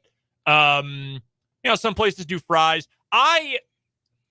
My wife and I debate this all the time. Like when we go out to get barbecue, most of the time she would rather just not get meat and would just prefer to order every side. She loves side dishes. My Abby is the same way. They have so many similarities. It's legitimately unbelievable. If you're leaving it up to me, I'd rather get 3 meats, no sides, which I know makes me very unique in the barbecue community. I'd rather just eat all the meat. That's essentially what Abby and I did at Slaps. My Abby and I did when we went to Slaps once in Kansas City on the KCK side, where I ordered a bunch of meat. She ordered 4 or 5 different sides. We just shared the meat and the sides. By the way, you guys said the word mac and cheese, and I started to shiver. I saw your eyes kind of roll back in your head. I will never eat mac and cheese. If there's mac and cheese is this because your kids have it so often? They eat it all. They love it. And I fixed so much mac and cheese to the point where, let's say we go out to dinner and the only food is mac and cheese, I'll go hungry. Okay. I just can't. It's so we got to vote right in now. from the text line Gross. for cheesy potatoes. That's a good one. Repping cheesy love potatoes. Me some cheesy Yeah, potatoes. my wife loves those. See, for me, it's got to be a potato somehow. Like fries, That's cheesy fair. potatoes, Yeah. potato salad, something like that. It's good red skin in mashed potatoes. Oh, yeah. That's the good stuff. It does really depend, though. Like, if I go to Q39, it's mac and cheese. If I go to Joe's, it's fries. If I go to Jack Stack, it's probably the baked beans. Like, it really does depend sometimes. Cheese potatoes at Lonnie Q's. Yeah. So good. Yeah, buddy. Yeah. My random question for you guys today. What's your comfort TV show? Not necessarily your favorite, but New Girl. Kind of a rainy day. Maybe you're hanging out at home. You're flipping through cable. Oh, this show's on. Yeah, I can just watch this and veg for hours. New Girl. I would say The Simpsons, but very specifically the first 13, 14 seasons. Anything else I'd be seeing for the first time. And if I'm in a comfort mode, I want to see episodes I've seen before. So it's either The Simpsons or original Law and Order. Okay.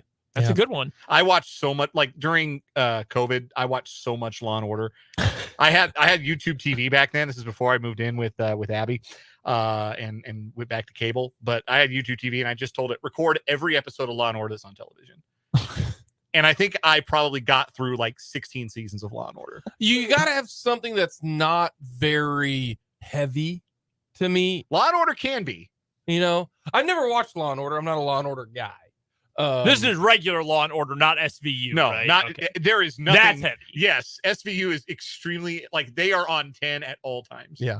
I need something light. That's why New Girl, which we watched New Girl a whole lot, and eventually I had to ask someone for their Hulu account, so now I can watch New Girl. Frasier's the answer for me. Frasier's a good answer. Love Frasier. My random question today. I saw this on the internet earlier today. It was in Drew McGarry's mailbag on Defector. If you had the power to bring one thing to your hand on command, like Thor, are you familiar with Thor? And Thor can summon his hammer from anywhere. If you could summon one thing to your hand at any time, what would that object be? Watch your answers. There's one very obvious answer. Not that one. Trying not to say it. By the way, for our last question, we have a nominee in for both Beavis and Butthead and King of the Hill from Christopher on YouTube. Beavis and Butthead's a great answer. We have a texter from the 785 who says, "Hey Jake, pay for Hulu, you bum." Yeah, use my sister-in-law. My wife's sister. They're best friends. She gave us her password. Deal with it. Let's see. Dang, that's a good question. My car keys so I wouldn't lose them. That's a good answer. No, that is a good one. That is a good one. I mean, My cell phone. That would be kind of nice. does it have to be like something I already possess, or can it be like anything in the world? It could be an item. Like $100 bill. So like if you wanted like an ice cold Minute Maid lemonade. Okay, I want a glass bottle Snapple pink lemonade on command. It's so hard to find. But sometimes those hit different, man. They really do. 2 answers for me. Number 1, the remote. Because Okay. there's no worse feeling than sitting down and the remote is across the room. Be able to summon that remote. Fair. The other answer is my cat. One of my cats. Because I would like to sometimes. Our cats are not lap cats. It's super annoying, and I just like to come here. Let me love you. Let me pet you. Let me get a little cat snuggle therapy over here. Beer too is a good answer. I've seen that a couple of times. Yeah, that was I believe Vance on YouTube had beer as well. Not for me, but y'all can enjoy that. You can have mine. I'm trying to think of more not what do you call it? Needs based, or want based, but need like car keys. Boom. Cell phone. Remote. Yeah. Boom. That would be kind of nice. I don't know. I've always got my phone and my wallet on me, so I don't really need that. Yeah. My keys, because you never know. Sometimes you put your keys down. Oh, where'd my keys go? Well, kids took it. My headphones, because I still use corded earbuds.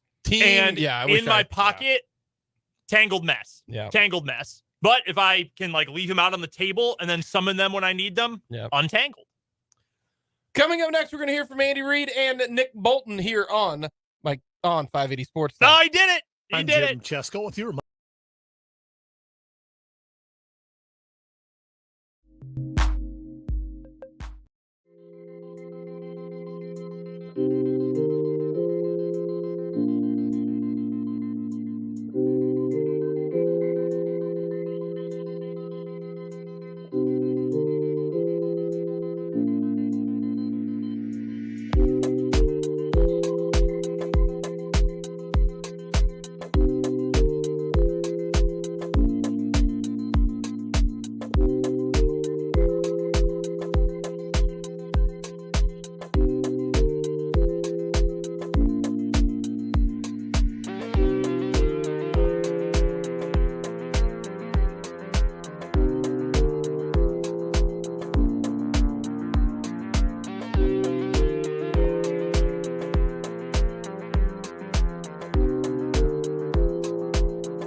if you want to go up to Chiefs training camp, you can do so tomorrow and Thursday. But that's it. Chiefs training camp winding down. Head coach Andy Reid met with the media earlier today, and here's what Big Red had to say. X-ray and all that. He just got stepped on. Nick Jones, I mentioned he had a hand fracture. As far as injuries go, so Mike Edwards' ankle swole up, foot and ankle. It looks good off X-ray and all that. He just got stepped on. Nick Jones, I mentioned he had a hand fracture. He's at a specialist right now, so we'll see how he does. Witherspoon, we talked about with the toe. That's a toe sprain, great toe sprain. And then today we had a couple of receivers go down. Nick Remigio went down with a shoulder dislocation. Smith Marset went down with a groin, and Jay Ross went down with knee, hamstring. We'll just see what he's being checked out now. Anyways, I had a chance to go back and look at the tape. Some good things, and then there's plenty of stuff that we need to work on. So, but it was good to get the young guys as many reps as we did. Everybody got to play, which is good for evaluation purposes. And like I said, there were some good, and then there were some things that we got to clean up. Anyways, with that, time's yours. What was the Justin Ross injury? It's knee, hamstrings, shin, something down there. You know, we'll just have to see what it is. Coach, you mentioned after the game, maybe the tempo from your ones wasn't exactly what you wanted. When you went back and watched it, what sort of things did you want to see out of them that maybe you didn't see? Yeah, so I mean, there are no excuses, but we don't game plan for these really. So, but with that, you gotta keep the tempo rolling, and so I wanted it better than what we had it. Again, they presented a better tempo than what we did. And so, I expect us to be able to get off the field and continue a drive on the offensive side. So, one of the things that fans get all worried about is short yardage plays. I know it's preseason. You're probably not going to call your number one short yardage play on a 4th and 1 in the first preseason game. But how much time have you guys spent in this offseason trying to work on things like that? And how do you really practice it until you get into a game? Yeah, that's what I said after the game, that we're trying something there with the QB sneak that you really can't work on in these practices here. I mean, it's but you can in the preseason. So we tried it. We can go back to the drawing board on it. It obviously didn't work and stalled the drive. So, but it's good to get it on tape and to see it. I was just going to ask about Remigio, what kind of campus he had, and how did you? Yeah, you know what? He had a nice game, and did some really good things, both special teams wise and in the throw game part of it, the catching part. So we'll just see how this thing goes. The shoulder's back in and all that, but we just have to see how he does. Coach, in your second look back at what James did the other day, how impressed were you, and how much more do you want to see him work with Pat? Yeah, so he's been working in with Pat in the practices. We were trying to get some of the young guys some reps. We have a pretty good feel for him. He's good. He's a good player. So we got good tape in this offense of him. So there was a little bit more emphasis put on 4 and 8 to get them in the game and get some work with him. Obviously, had a couple of new guys out here today. More of a long-term prognosis with what he's going to have to deal with here. With who? Nick Jones. I don't have anything more for you. I'll find out today. A little bit more on what direction they're going to go. So with it. I know it was a small sample size, but your 2 new tackles, have they come out of? Yeah. I thought they did a nice job. Our pass protection was good with the one offensive line, and they did some good things with the run game. And we just had to stall. You can't do that. So you got to take care of business with that. And then they, with Pat didn't play a whole lot of plays. So based on what you saw in the first game, Coach, what would you like to see more from the generic friends? Yeah, just right now the legs are tired. He's getting a lot of reps. He's kind of battling through himself right now. So he'll pop through it.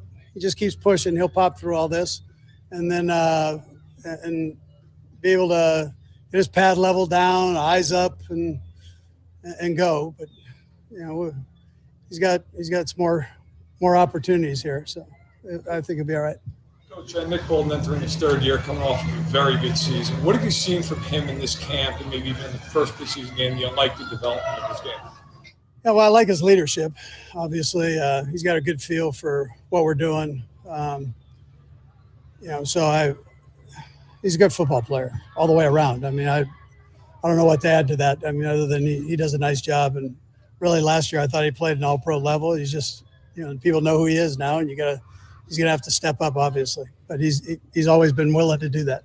I think there's an underrated aspect to his game, maybe that he doesn't get enough credit for. Yeah, I think last year helped that, though. I think him coming out, there was enough that you guys wrote about his production and that, which was great. And the people take an eye. He's a quiet guy. He's not outspoken, flamboyant, any of that. He just goes and plays. Same way in college. He did a great job in college. So phenomenal tackler, great feel for the game. Just quick housekeeping items. One, we know Anthony Witherspoon was a corner late injured. What was the second move to get the roster spot for the two ads? Yeah, we brought in a linebacker and a corner. Yeah. Based on IR or to make a spot or anything? Jody. Fortson, yeah. Jody's having his shoulder done. Yeah. Thank you very much. Yeah. And then, kind of once again, the weekly update. Chris, has there been any communication, any movement, any expectation? No. Okay. Yeah. We're going to get him back? Yeah, he will. We're taking that slow. But, yeah, we'll get him back here sooner than later. Any word on Chris Jones? Yeah, no. You have to ask. You have to ask the question. Yep, you do. But I feel like Todd Lebo probably knew what that answer was going to be too when he asked. You got everybody knew what that answer was going to be. You got to ask it. Got to get it on the record. You want to say it? Do you want to say it? No. All right. Do it. Nick Bolton, tackling machine. Nick Bolton, what did he have to say? First team defense out through the first drive of the game. The Saints moved the ball pretty well. Andy talked after the game just about tempo and kind of energy. Do you guys feel like you were a little step slow, half a step slow? Yeah, man. Yeah, I think it's just intensity. Focus level got to be up through the roof, man. Guys a little bit, legs a little tired from training camp, but none of that really matters, man. You got to go out there, got a chance to compete, got a chance to put good stuff on tape, man. We got to do that. Myself included, man. It kind of starts with me. I didn't play as well as I needed to play. Kind of started to tempo out the game off bad. From there, it's kind of like a little scared. So, again, we've got an opportunity to come up this week, man. That's a good thing about football. Play weekly. Got another chance, this opportunity to come out and execute the game plan. You feeling the responsibility for this defense? Yeah, for sure. Again, I make the calls, make the checks. Responsible for getting guys lined up, energy being there, assignment sound, the whole nine. So when we're not lined up, not playing well, I take it kind of personal. And so I know next opportunity we have will be a lot better. Generally speaking, what was Spags' message to the top team after the game? Man, energy, man, and just executing the play calls, man. Had a couple busts there early, kind of led to some third downs being completed and drives keep going. And after that, start getting momentum and kind of stop it. So, again, we just got to start from the beginning, man, more intensity, more focus, and I will start from there and we'll see what happens. What did it mean to exchange jerseys after the game with Tyron? Yeah. What did that mean to you? Yeah, man. Tyron, man, he had 32 when I was here, man, and 32, my sister's favorite two numbers, 3 and 2. But when he was here, man, I never even questioned him about taking his jersey or paying for it or anything, trying to get it off, man. I kind of feel like he represented it the right way, man. And how my sister cared about sports, passion-wise, he carried that out in a great manner. So when I had the opportunity to grab the number, man, and represent it the right way, man, I was excited for it. Having a guy like that, I watched him a lot of football. I grew up an SEC football lover, LSU, Alabama fan growing up. So all that coming together, man, and you got a lot of respect for him. So it was great to have the opportunity, man, and to know he left from the back of it was special. And I know this stuff's is a little bit bigger than football. So it's special for me for sure. Last year, Danny Shelton on the practice squad kind of came in the middle of camp. Looked to have a really good preseason game on Sunday. Just what was it like kind of rewatching him on film and how he's maybe sort of matured in the defense? Yeah, for sure. Danny's kind of been growing since he got here. He's one of those guys that came in. He's played a lot of football. As an older guy, for sure, so he's kind of seen a lot of things. Seen a lot of different football schemes and how stuff works and stuff like that. So I bring him in on the D-line, man, as another vet. Kind of helps a lot. He's a bigger guy, so he knows he's going to require double teams, man, and helps us out linebackers as well. So we're excited for what Danny brings to the table, man. He'll keep building, get better every single day, and we can see where it just takes us, man. You like the most, the one where he's... I like the sack, man, with the little dance at the end, man. Yeah, he had the sideline crunk on that one, man, so we're excited about that. Chris isn't obviously here, right? You got a couple of days left here. You can be back home. Everyone hopes he gets signed and everything gets worked out. You've had a little bit of time in a game now without him. What's the difference? I mean, what all are you missing if he's not around for you? Yeah, man. Again, Chris is a special talent, man. There's no question about it. But again, at the same time, we got guys we're walking with, man. Guys who's putting it all on the line, putting their blood, sweat, and tears into it, man. So I'm walking with the guys we have here, man. We hope we get them back soon. We understand what he brings to the table, man. Makes our defense exponentially a lot better, man. But at the end of the day, we got the guys we got here, man, and those guys are putting it all into it. So we're gonna keep walking with these guys, man. Come in every single day, put your heart on the line, see where it takes you, and that's kind of where we're at with it, man. So I'm gonna give those guys a lot of respect for what they've been doing, man, and I've been busting their tails. Exchange. Yeah. You get the sense that he's in a good place right now, and he's able to look back kind of with joy and is happy to be home and such like that. What you take away from that exchange? I honestly didn't talk much about personal stuff, more so about football and kind of how he sees like as an emerging leader and kind of where it takes you from there. But I kind of, for him, I know he's back at home, man. Anywhere being close to family, I know it makes you feel a little bit better at peace. So I just take it as that, I guess. What were your impressions of the guys coming in behind you, the young guys, especially Jack, Cole, and Cam? They got a lot of playing time. Yeah, man, those guys came in and they picked up what we didn't, man, in terms of energy, intensity. Those guys they're juiced up, man, excited, man. I like the way they tackled, I like the physicality they play with, and they can instead keep growing, man. Jack's one of those guys that intellectually wise, man, he's up there. Smart guy, good guys aligned, and he can play football as well. So I'm excited for these young guys, man. We're gonna keep growing, keep getting a little better, man, and we'll make it hard for all 8 of us to make it 53, man. So that's the goal.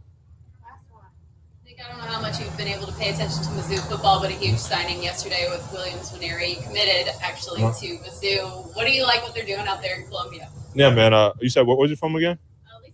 Oh, he was? Oh, yeah. We've been getting Missouri guys, man. I got a couple of St. Louis guys a couple years prior and a couple of KC guys. So as long as we keep building, man, and I know we got a great nucleus of guys, got a lot of vets in there, man, and a lot of guys been there for a while. I kind of laid the groundwork. So I think we're going to be in a good spot, man. I'm excited to watch what they got this season for sure. MIZ. Yeah. Yeah. Filthy. He doesn't have to do that. He's third-year pro. I like that, though, man. Never graduate. I'm all right with that. Disrespect. He knew I would hear that. Be like personally like disrespectful. It would be like if Russell Wilson, in addition to doing Bronco Country, Let's Ride, he said, and also Badger Nation, let's also ride.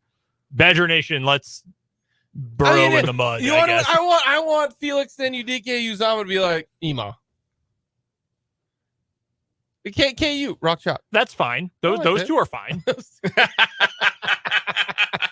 I'm fine. I'm fine repping your college. I like this. He never graduate. I'm on board with that. I really, really am. Coming up in the 4:00 hour, we will talk with Michael Swain. We also got What Is Wrong With You, and we will talk about the biggest weakness for the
580 Sports Talk, hour number 3 here on this Tuesday. Thank you so much for joining us. Jake LeBon along with Brendan Orzinski, Dan Lucero. We've got Royals baseball coming up tonight.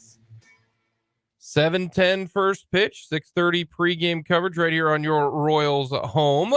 It is Jordan Lyles. Jordan Lyles get it done, or does Emerson Hancock get the win? You're a semi-Mariners fan. Mm-hmm. I've also seen Jordan Lyles pitch. Yeah. And while he has been better in the second half, he's been a lot better. I will go with the Mariners. Just like last night? I thought the Mariners would win last night, too. I thought Logan Gilbert would pitch better than he did. He did not. Brady Singer pitched very well. He did. He was awesome. Very well. That was fun to see. If you count on the Royals to win a game when Jordan Lyles is the starting pitcher, like, get help. I don't know what to tell you, man. Get some help. Stop it. We got plenty to get to. What is wrong with you? And Michael Swain will stop by to talk a little KU as their shindig still going on right now over in Lawrence. I just saw that Douglas Drod said we're trying to make it Allen Fieldhouse of the outside.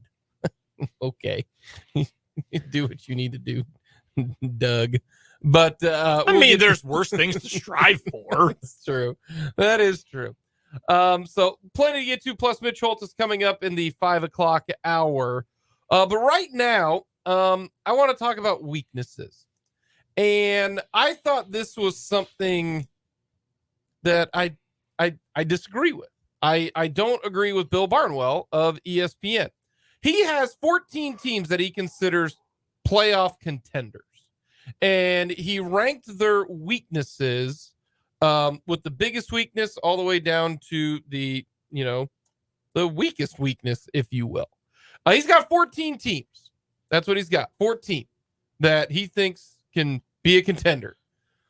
Baltimore, Buffalo, Cincinnati, Dallas, Detroit, Jacksonville, Kansas City, the Chargers, Minnesota, New Orleans, the Jets, Philly, Seattle, and San Francisco. Any other teams that you would throw in there that can be a contender? Probably not. No, that pretty much runs the gamut of the legitimate title teams. So 14 of them. So almost half the league, which is understandable. He's got Baltimore number 1 when it comes to the biggest weakness and playoff odds and all of that. Says their biggest flaw is the pass rush. I agree with that. Number 2 is the Jets, because the division they play in. Biggest flaw, O-line. You on board with the Jet O-line being their biggest weakness? Yes. Okay. They've got some questions at tackle. Okay. Yeah. How's the group shaping up since you're going to start at right guard this year? How's that going? I need to gain some weight. All right. I like my kick slides. Feeling good there. My punch. It's good. Solid. It's good. Yeah, I got to get my weight up. Aaron Rodgers might fight you, so it's good to have a good punch. Yeah. The Saints, all right, technically, if you want to go, this would be 14, 13, be 12. Their biggest flaw, according to Bill Barnwell, they're old. The ravages of age. The overall team age. So we continue down the line. I don't know that I agree with that one, to be honest with you. I think the Saints' problem is far more nefarious. Okay. I just don't think they're good enough. Okay. I don't think they're well coached. I think I think their biggest weakness is on the sideline. I think their biggest strength is that they play in a dumpster fire division, and I think maybe are the best team there. The Vikings, their biggest flaw, their secondary. Boy, that defense was not good last year. I could also say their O-line, judging by what Kirk Cousins went through. Number 5, the Detroit Lions. We're going in reverse. So this is the 5th team that's got the biggest weakness. The secondary for the Lions. You want to make fun of the Lions at all here? Insert joke. Yeah, of the Lions. I mean, their secondary is a problem. I don't know. I don't buy it with the Lions, but yeah, I mean, if you're going to point to one specific thing, sure. Okay. The Bengals, they come in at number 6. So we're looking at, according to Bill Barnwell, they got a great chance to make the playoffs, but their biggest flaw, the secondary. They lost both their safeties. Corner's not great. And I agree with this. I agree with the Bengals' biggest issue is going to be their pass defense. They better hope they get to the quarterback, because if they don't get to the quarterback, losing both of their safeties. Jesse Bates, really, really good. Von Bell, really good. I think this is going to be an issue for the Cincinnati Bengals. I do. Again, sure. I think almost by default, sure. If there was any coordinator I would trust to figure it out, though, it's probably Lou Anarumo.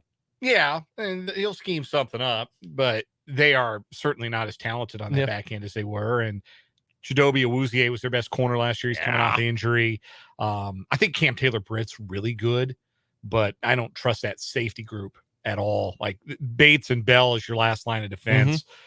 Really covered up, any mistakes that you could make in front of that in a way that I'm not sure Nick Scott and Dax Hill are going to. Seattle's next. Their biggest weakness, linebacker. Yeah, that's a big problem. Well, they got good news about Jordan Brooks today, that it looks like he was activated from the PUP list today, so he might be on track for maybe even week 1. And Bobby Wagner's back, and he's going to the Hall of Fame. He's awesome. He's never should have left. The fact they ever let him leave in the first place is a stain on John Schneider and Pete Carroll's legacy. But he's back. They got Jordan Brooks, who's fine. Yeah, they'll be better. And I think Jamal Adams will factor in a way that'll help them too. They got the Eagles at number 8. So we're on the other side where they think this is the weakest of the weaknesses.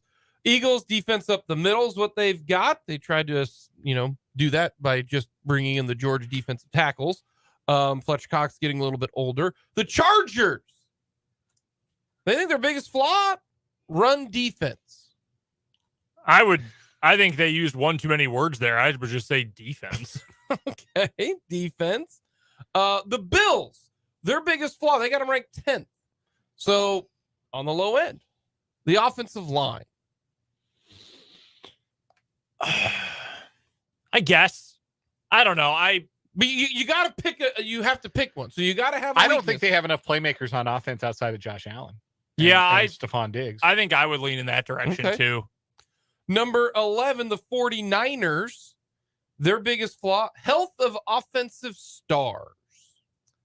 I would say the 49ers offensive line. I think their offensive line, I know none of us are big Mike McGlinchey guys, but I don't know. I don't think that is an especially talented group they have up front. I mean, obviously you've got Trent Williams is the best tackle in football. He's a future Hall of Famer. Like, you buying Colton McKivitz as a right tackle for a Super Bowl team? You buying Aaron Banks as your left guard? You know who Aaron Banks is? Because I'm going to be honest with you. That's the first time I've ever heard that name. Aaron Brooks? Banksy? Come on. Everybody knows Banksy. Tony Banks? No, I do not know who this gentleman is. Aaron Banks, he was the kid who scored all the gols and then had to move from the Hawks to the Mighty Ducks, right? Yeah. Sorry, being told that was Adam Banks. Sorry. Their offensive line concerns me the most, which, as we know, if the 49ers can't block, then the whole thing kind of comes tumbling down. Yep. Also, Trent Williams, not a spring chicken. He's like 80. Well, that's what they mentioned. They go, Trent Williams, Kittle, Debo, McCaffrey, kind of injury prone. The Cowboys, their biggest weakness. You buying this? Their biggest weakness is kicking. No, and I know that in the analytics community, this take would get me ostracized. Their biggest flaw is that their quarterback can't win meaningful games. I'm with you. I've never been a huge Dallas guy. fans. I'm with you. I'm on board with that. He's Alex Smith. Kirk. No, he's better than Alex Smith. He's Kirk Cousins with more rhythm. He's Kirk Cousins with PR. Seriously, better PR. Kirk Cousins has been a dork forever. Okay. That his brand is dork. Even in quarterback, when people started to like him, he's still a dork. Yes. Dak Prescott is, he's in commercials and he plays for the Cowboys, and that's a big deal. They're the same quarterback. Okay. Now this is not, strength of how good they are, because the Jaguars come in, honestly, with the third biggest weakness, or weakest weakness, if you will. They're not as good as other teams because of certain areas, but they think that their roster pretty darn good, and their biggest flaw is coverage over the middle. There is a good argument for that. Dan and I, a lot last season, talking about the playoffs, would say, dang, so do we know literally any of these players in the secondary for the Jaguars? My biggest concern with them is their pass rush. I think the secondary, at least you have a couple players, maybe some potential. I like Rayshon Jenkins. Tyson Campbell, still a young player. They don't have a great talent lineup back there. Their front seven on the edges worries me. Like, nobody remembers that Travon Walker was the number 1 overall pick because he had probably the most forgettable number 1 overall pick season in NFL history. Yeah, they might have gotten a couple of duds out of the first round last year when with him and Devin Lloyd lost his job midway through the season to first team all diabetes Chad Muma. You're damn right. Chad Muma. So this go Pokes. That's Mr. Glucagon himself. This brings us to, according to Bill Barnwell, the team that has the weakest weakness, which is the Kansas City Chiefs. Now, this is not saying that the chances to make the playoffs are lower than the Eagles, chances to play in the Super Bowl lower than the Eagles, but they are going by their biggest flaw. And Bill Barnwell says this, their biggest flaw: dependence on Travis Kelce. And he says, hey, it's not a bad thing to be dependent on someone who might be the greatest tight end of all time. If he has another one of those, you probably put him in that list. But he does say that Father Time always comes. Brady took a step back last season. And then he brings out some really unique ones. Tom Brady, which incredible that he lasted that long. Then he brings up the GOAT, Jerry Rice. Said Jerry Rice couldn't make it out of Broncos training camp in 2005. Maybe it's because he was 42, Bill. I don't know. Talks about Julio Jones, Greg Olsen, but says dependence on Travis Kelce. Is that the Chiefs' biggest weakness? Is that they rely on El Travador too much?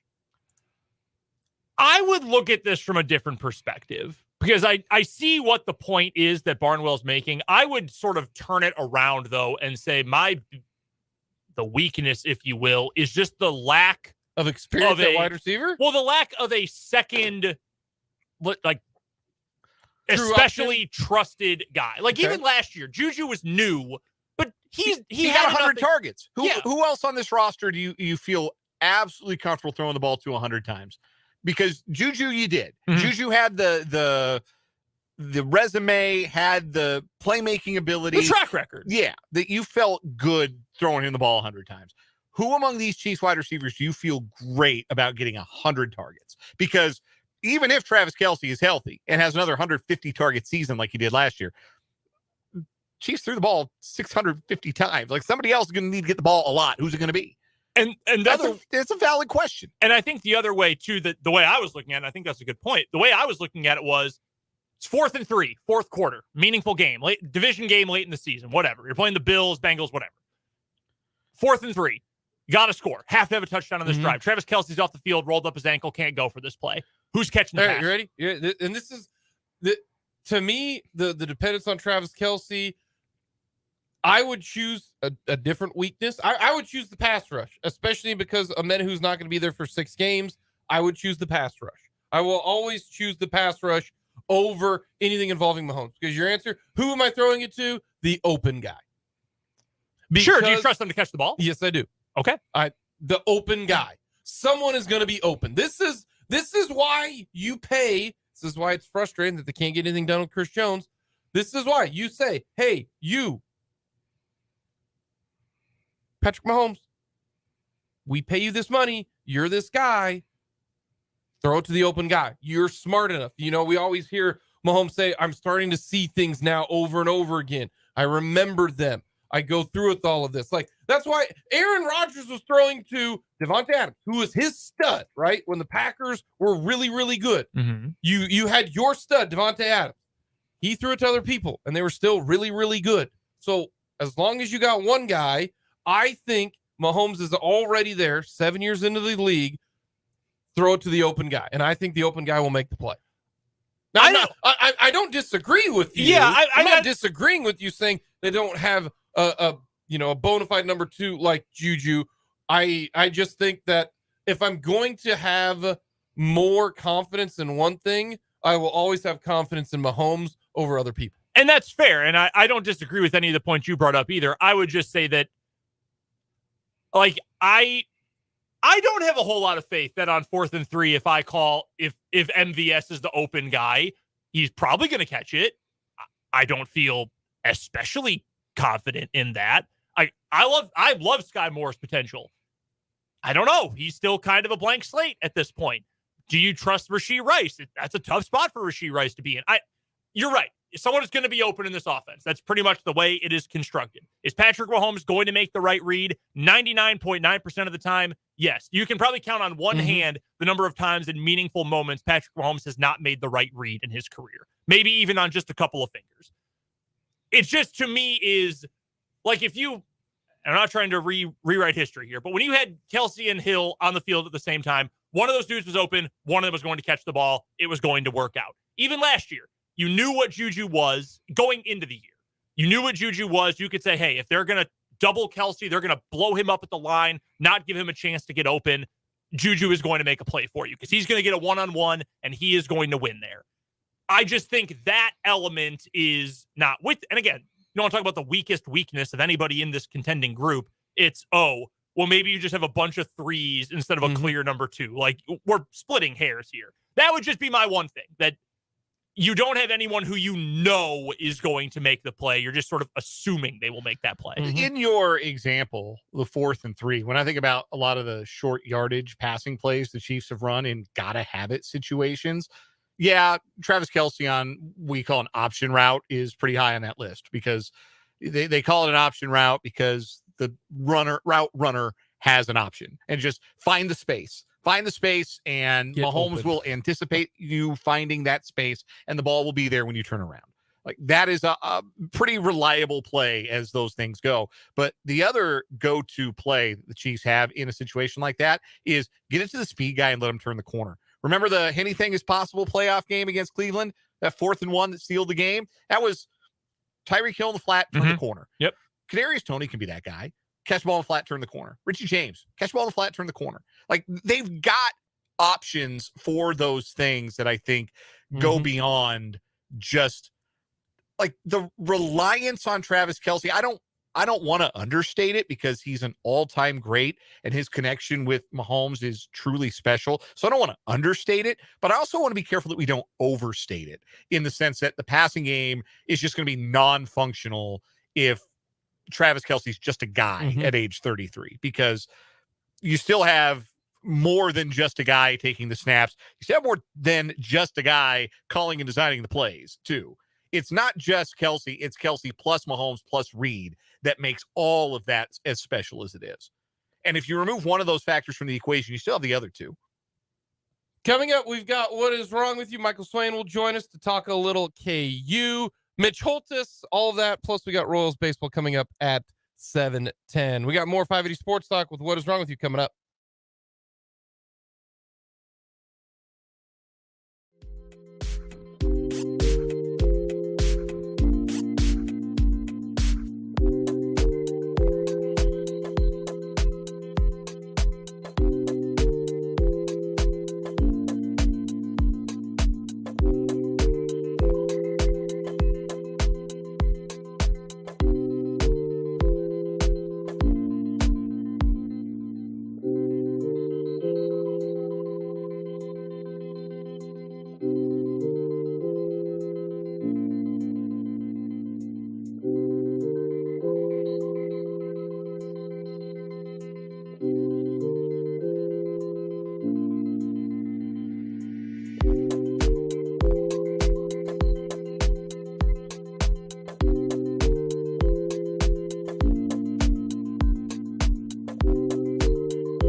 What is wrong with you time here on 580 Sports Talk? Our winner for the week so far, who won yesterday's show, Church's Chicken Nugget.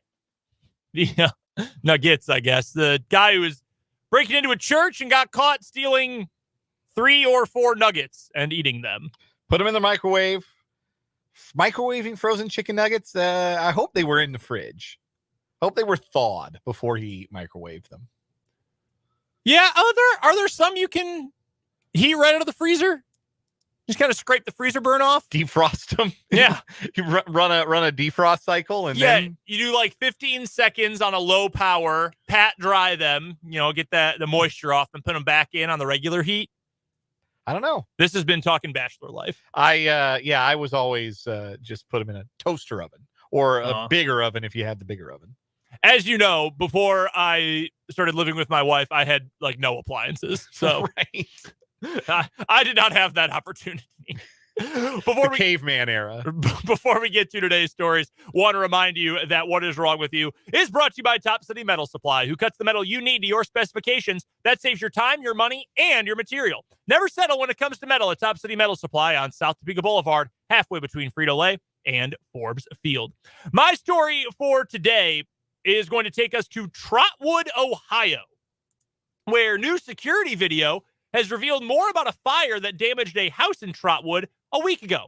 Back on August 7th, last Monday, firefighters and police officers were dispatched at 3:22 a.m. That already is a red flag, to the 6300 block of Mance Avenue.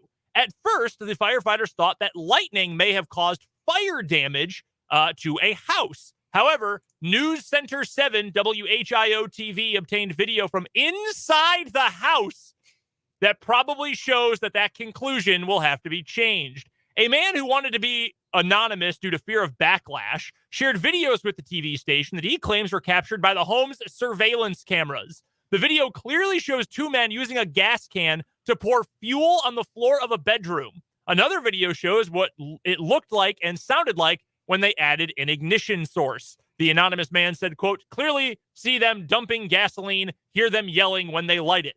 The man's son was the tenant in the home and was not at the home when it burned down 8 days ago. When he went there to talk to investigators, he said they were insistent it was a lightning strike. We pointed out to them that there was a gas can in the bedroom where the fire started.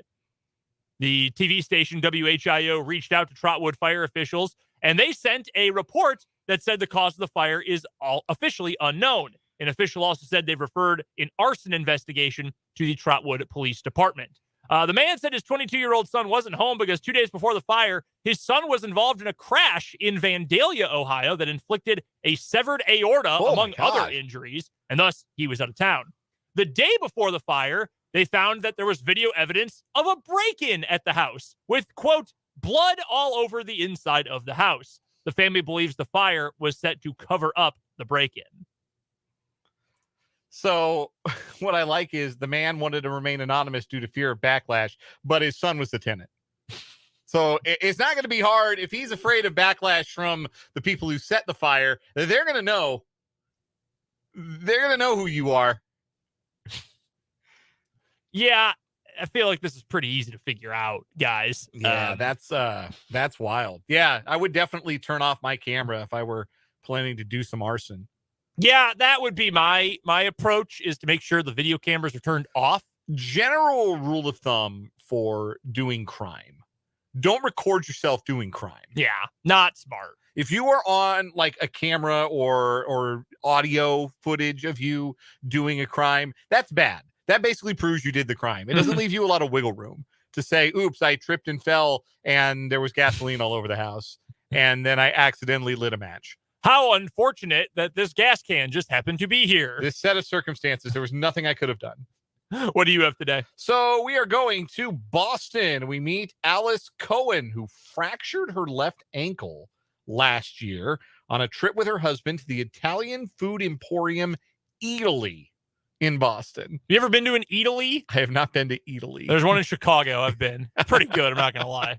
Well, Alice Cohen was headed to an area where food samples are distributed to customers on October 7th of last year when she slipped on a piece of prosciutto and fell.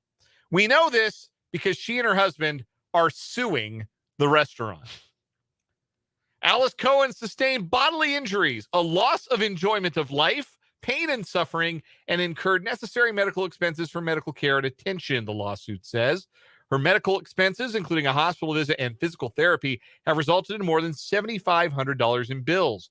Cohen and her husband, Ronald, of Guilford, New Hampshire, are seeking a jury trial and at least $50,000 in damages. The lawsuit claims Italy was negligent for not properly cleaning the floor. The lawsuit also claims loss of consortium, which is basically that you are being deprived the company of a loved one or a family member. Wow. I don't know if it's that kind of company. I don't know if a broken ankle would deprive you of that kind of consortium, but that's not for me to discuss or even want to think about, frankly. The restaurant, quote, had a duty to ensure that the surface of the floors were free from unnecessary dangers, a duty to use ordinary care to maintain the premises in a reasonably safe condition, and a duty to warn of such dangerous conditions, according to the lawsuit. The funniest part of this story to me is that in French, the word for leg is jambe, and the word for ham is jambon. And they're very similar. Elle a cassé sa jambe sur la jambon. No, French is a fake language. There's a great video going around. It was a TikTok video, like all these words that sound exactly the same. It's like something like take the tent outside to the river or something. And it was like taunt, taunt, taunt, le taunt, taunt, le taunt, taunt. It's all the same sound, fake language. Anyway, prosciutto, by the way, is defined in this article. Did Will Greenlee write this? As a type of thinly sliced cured ham that originated in Italy. Man, I miss our guy, Will Greenlee. Haven't had anything from the Treasure Coast News in a while. It has. It's been a long time. So, yeah, she slipped out a piece of ham, broke her ankle, and has decided that's the restaurant's fault, and she's suing. I don't know how this goes for her. I'm guessing it's not going to go as well as the person that sued McDonald's over the hot coffee. No, I think we've evolved a little bit. I don't know if she has quite the same case here. I don't know. You think she's going to win? I haven't brushed up on my tort rules in a little bit. The restaurant can claim it may have been a customer who accidentally dropped a piece of prosciutto. And how far does their responsibility go? Yeah, how long does it have to be on the floor before, it becomes the restaurant's responsibility? Can they prove it was like on the floor all day? Yeah. And they're supposed to put up a sign like caution ham on the floor, like one of those yellow stand-up caution ham. No, since it's prosciutto, it's just the fingers, the chef's kiss. That's the image on the sign. Yeah. Mamma mia, ham on floor. I think my vote today is going to go to the guys who lied about the fire. Yeah, I'm going to lean in that direction as well. Don't record yourself doing a crime, man. Just don't do it. Yeah, and if you see upside. That there are security cameras, maybe I don't know, don't commit the crime in front of them. Just a thought. I don't know. Does that beat the Church's chicken nuggets? I think it does. Yeah, they recorded themselves lighting a house on fire. Yeah, and then they were like, nah, it was lightning. Also, the sub "What is wrong with you" is this guy saying, "I'm scared of backlash. I want to be anonymous," and then outing his kid. Yes, saying, yeah, it's nobody's business who I am, but my son is the tenant whose name is probably on a lot of documents. Our house fire, that is our new winner for the week in What is Wrong with You. Sponsored by Top City Metal Supply. Metal cut to order when you need it. That's Top City Metal Supply on South Topeka Boulevard. We will hopefully have Michael Swain of Fog.net on with us next for Jayhawk Weekly back here on 580 Sports Talk.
against Kansas tonight. It's time for Jayhawk Weekly here on 580 Sports Talk. Brendan Dworzinski and Dan Lucero here with you. Thanks so much for hanging out with us this afternoon. And now hanging out with us on the Fleming Place Wine and Spirits hotline, it's Michael Swain from fog.net. Covers the Kansas Jayhawks better than anybody for Fog and for 24/7 Sports. Find him on Twitter at mswain247 and all of his phenomenal work over at fog.net. Just kind of a busy day for you today, Michael, huh? Yeah, quite the day. I mean, I'll tell you what, guys. You guys caught me at the perfect time. I literally just got to my car after leaving all of the press conferences and breakout sessions and all that stuff from the big announcement today. So between that, media day for football is tomorrow. A lot of Kansas football to talk about, which is pretty exciting. And we will get to as much of it as we can here before the end of the hour. And appreciate you taking the time for us. I know, having been in a lot of those scrums and press conferences and whatnot, having all that information and then getting on the phone, it is a lot. So we appreciate you hopping out with us here, Michael. Let's just start big picture here, 1,000-foot view. What'd you think of the major presentation? The governor, Lance Leipold, Travis Kelce, the chancellor, everybody who's involved in anything tangentially related to the updates to David Booth Kansas Memorial Stadium. What'd you think of the big presentation and what we've gotten to see so far about what's coming to the Gateway District? Yeah, I think the thing that comes to mind is big time. You know, you look across college football right now, there are a lot of renovations going on, right? A lot of new stadiums, a lot of new complexes going on and going up around the country. And I just think the way that Travis Goff and I think just the university have handled this has been really spot on, right? They didn't want to go overboard and oversell, underdeliver, which I think is why it's been so methodical. And I think it puts something like this into better perspective because there's more tangible feel to it, right? This time last week, I was just leaving the locker room and the weight room that just got redone. And so it feels real. And I think that's so different than those renovation renderings that we saw 6-7 years ago under the previous regime. And it just has such a different feel to it. And you get to see it.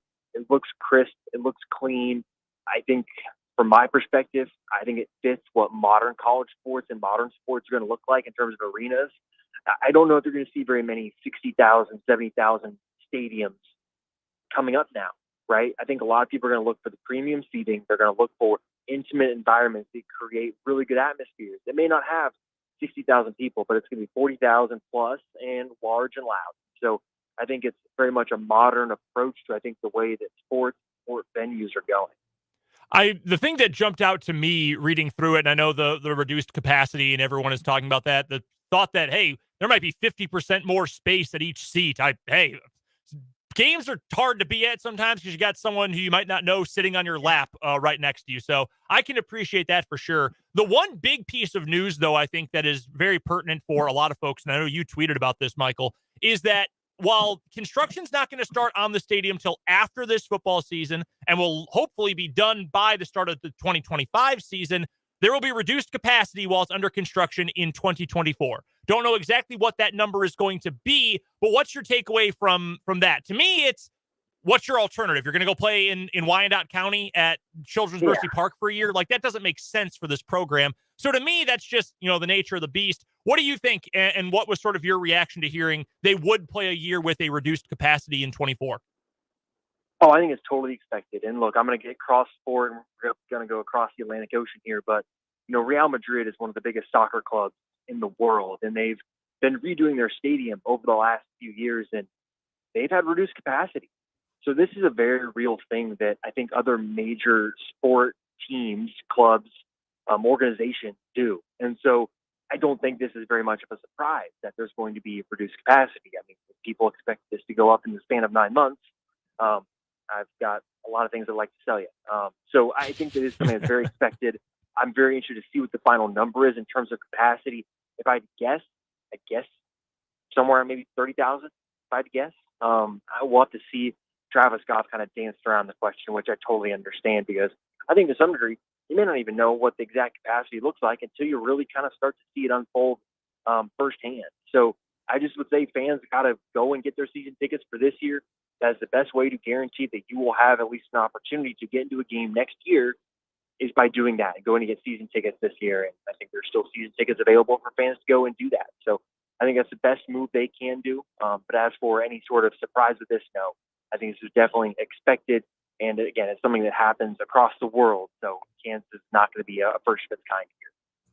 Michael Swain of fog.net joining us on the Fleming Place Wine and Spirits hotline for Jayhawk Weekly, which we do every Tuesday at this time here on 580 Sports Talk. Michael writes for fog.net, part of the 24/7 Sports Network, covers the Kansas Jayhawks there. You can follow him on Twitter at mswain247. Michael, if you had to guess, based on the renderings, based on conversation, what's the future of tailgating at KU football games?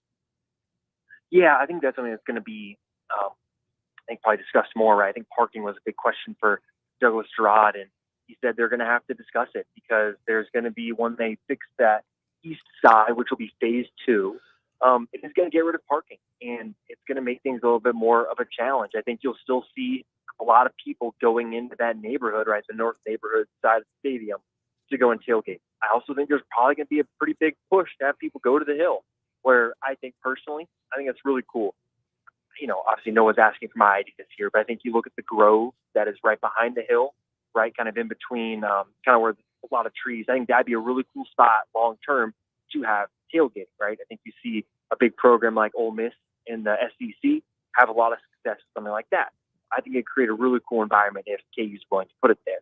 But as for the long-term tailgating, there's not a lot clear there right now. It's going to kind of unfold as they get rid of some of the current parking to build the east side out and the Gateway District.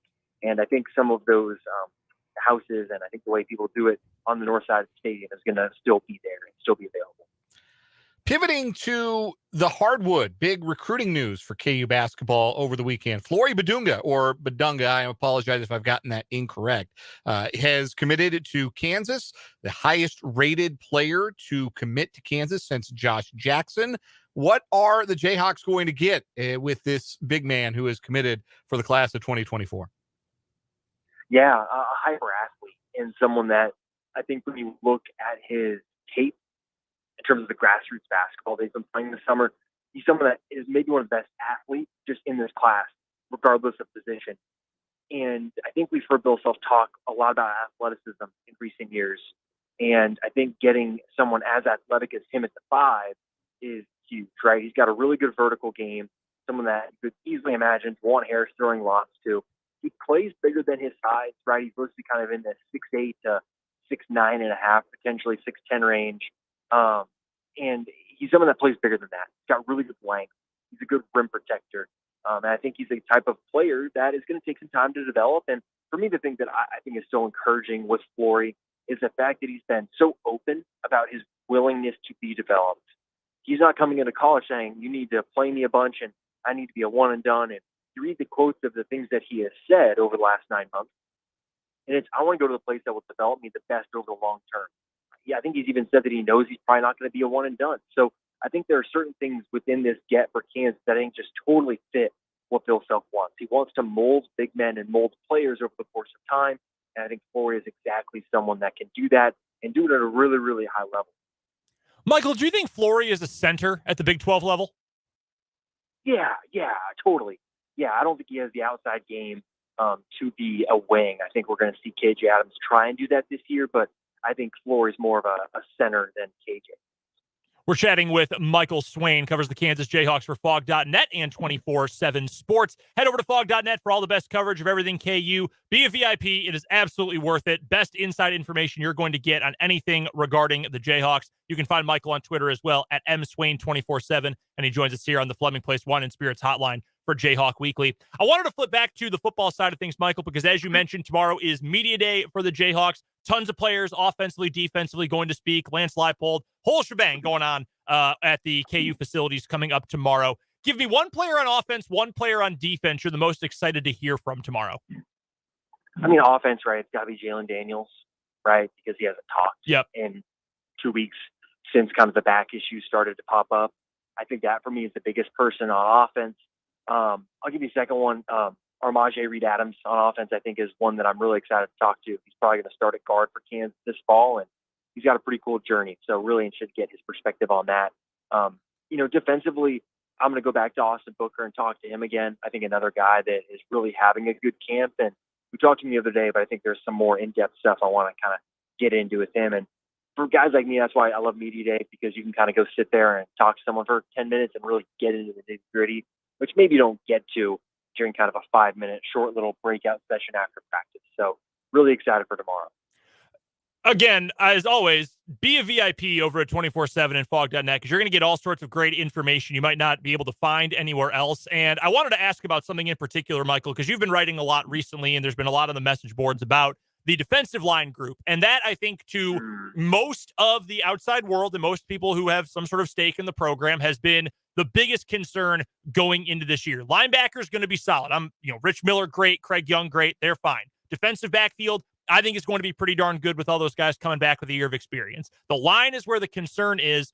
And while the defensive ends maybe still need to find their rhythm, need to have a little more momentum, I think, for people to buy in, I am full bore on the defensive tackle group. I think those interior linemen, I have gone all the way 180 degrees.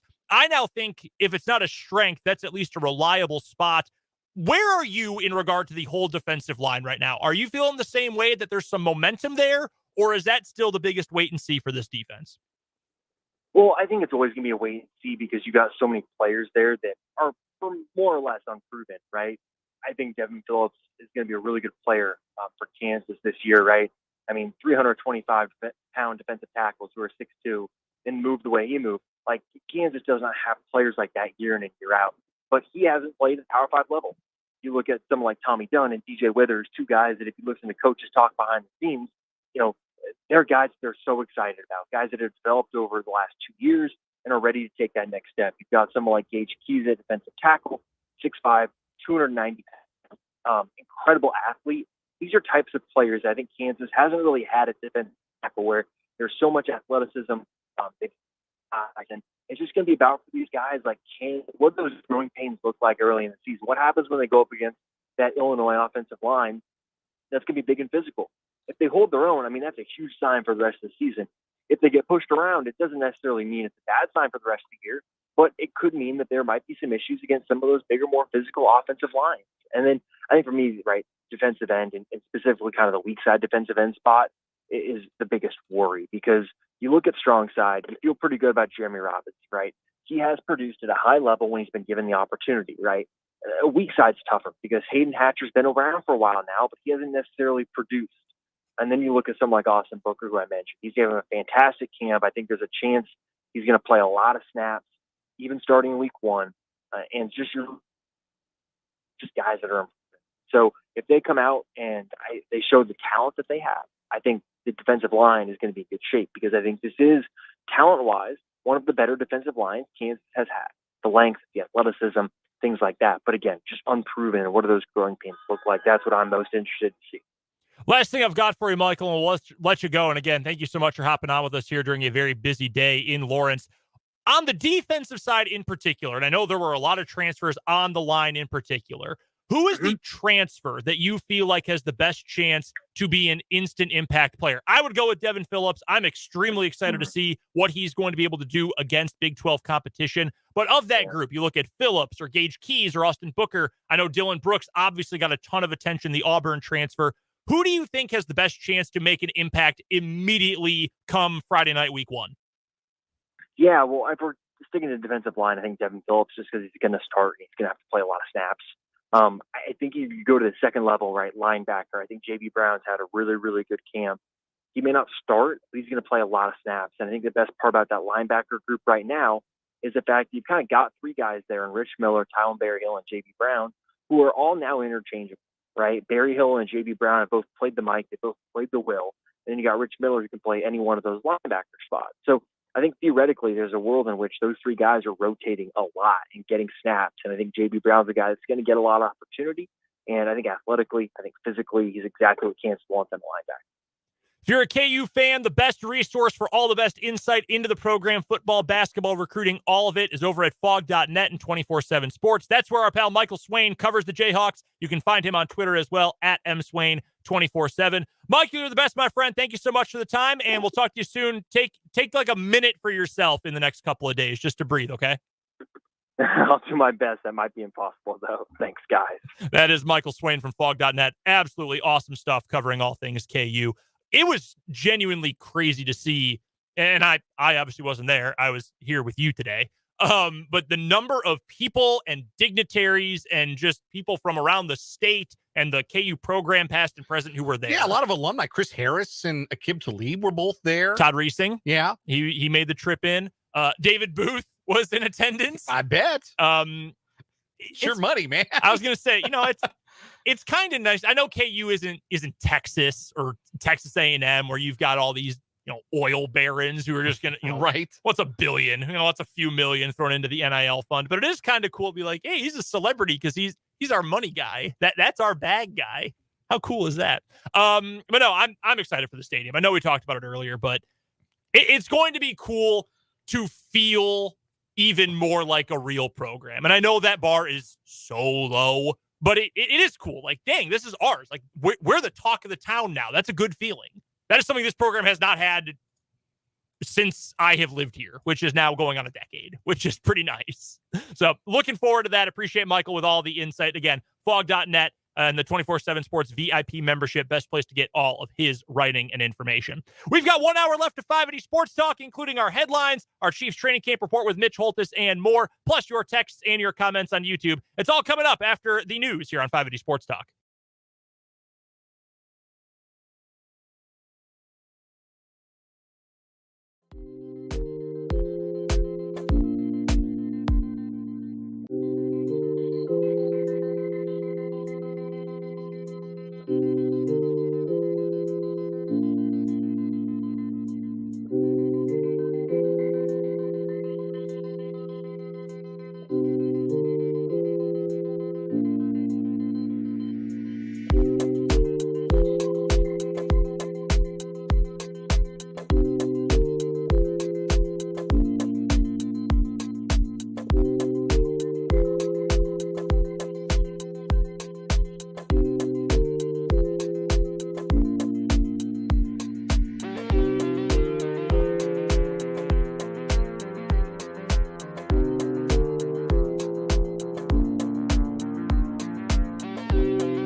now. 580 Sports Talk going up on a Tuesday, 1 hour to go. I'm Brendan Dworzinski. He's Dan Lucero, the two-man power trip finishing up the show for today.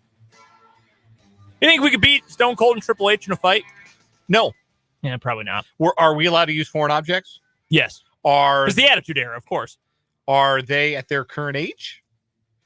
Yeah. Or are we fighting them in their prime? No, we're going to fight 50-something-year-old Stone Cold Steve Austin and Triple H, who has a heart defect and isn't allowed to wrestle anymore. We're still going to lose, just not as fast. Okay, that's fair. I'll take that. We need 10 counts in place here. I'll roll out of the ring. That's fine. Coming up here in this final hour of 580 Sports Talk, we'll take your texts, 785-272-9429. We'll take your comments on YouTube. You know the name of the channel, 580 Sports Talk. Just go to youtube.com, search 580 Sports Talk. We're the top result.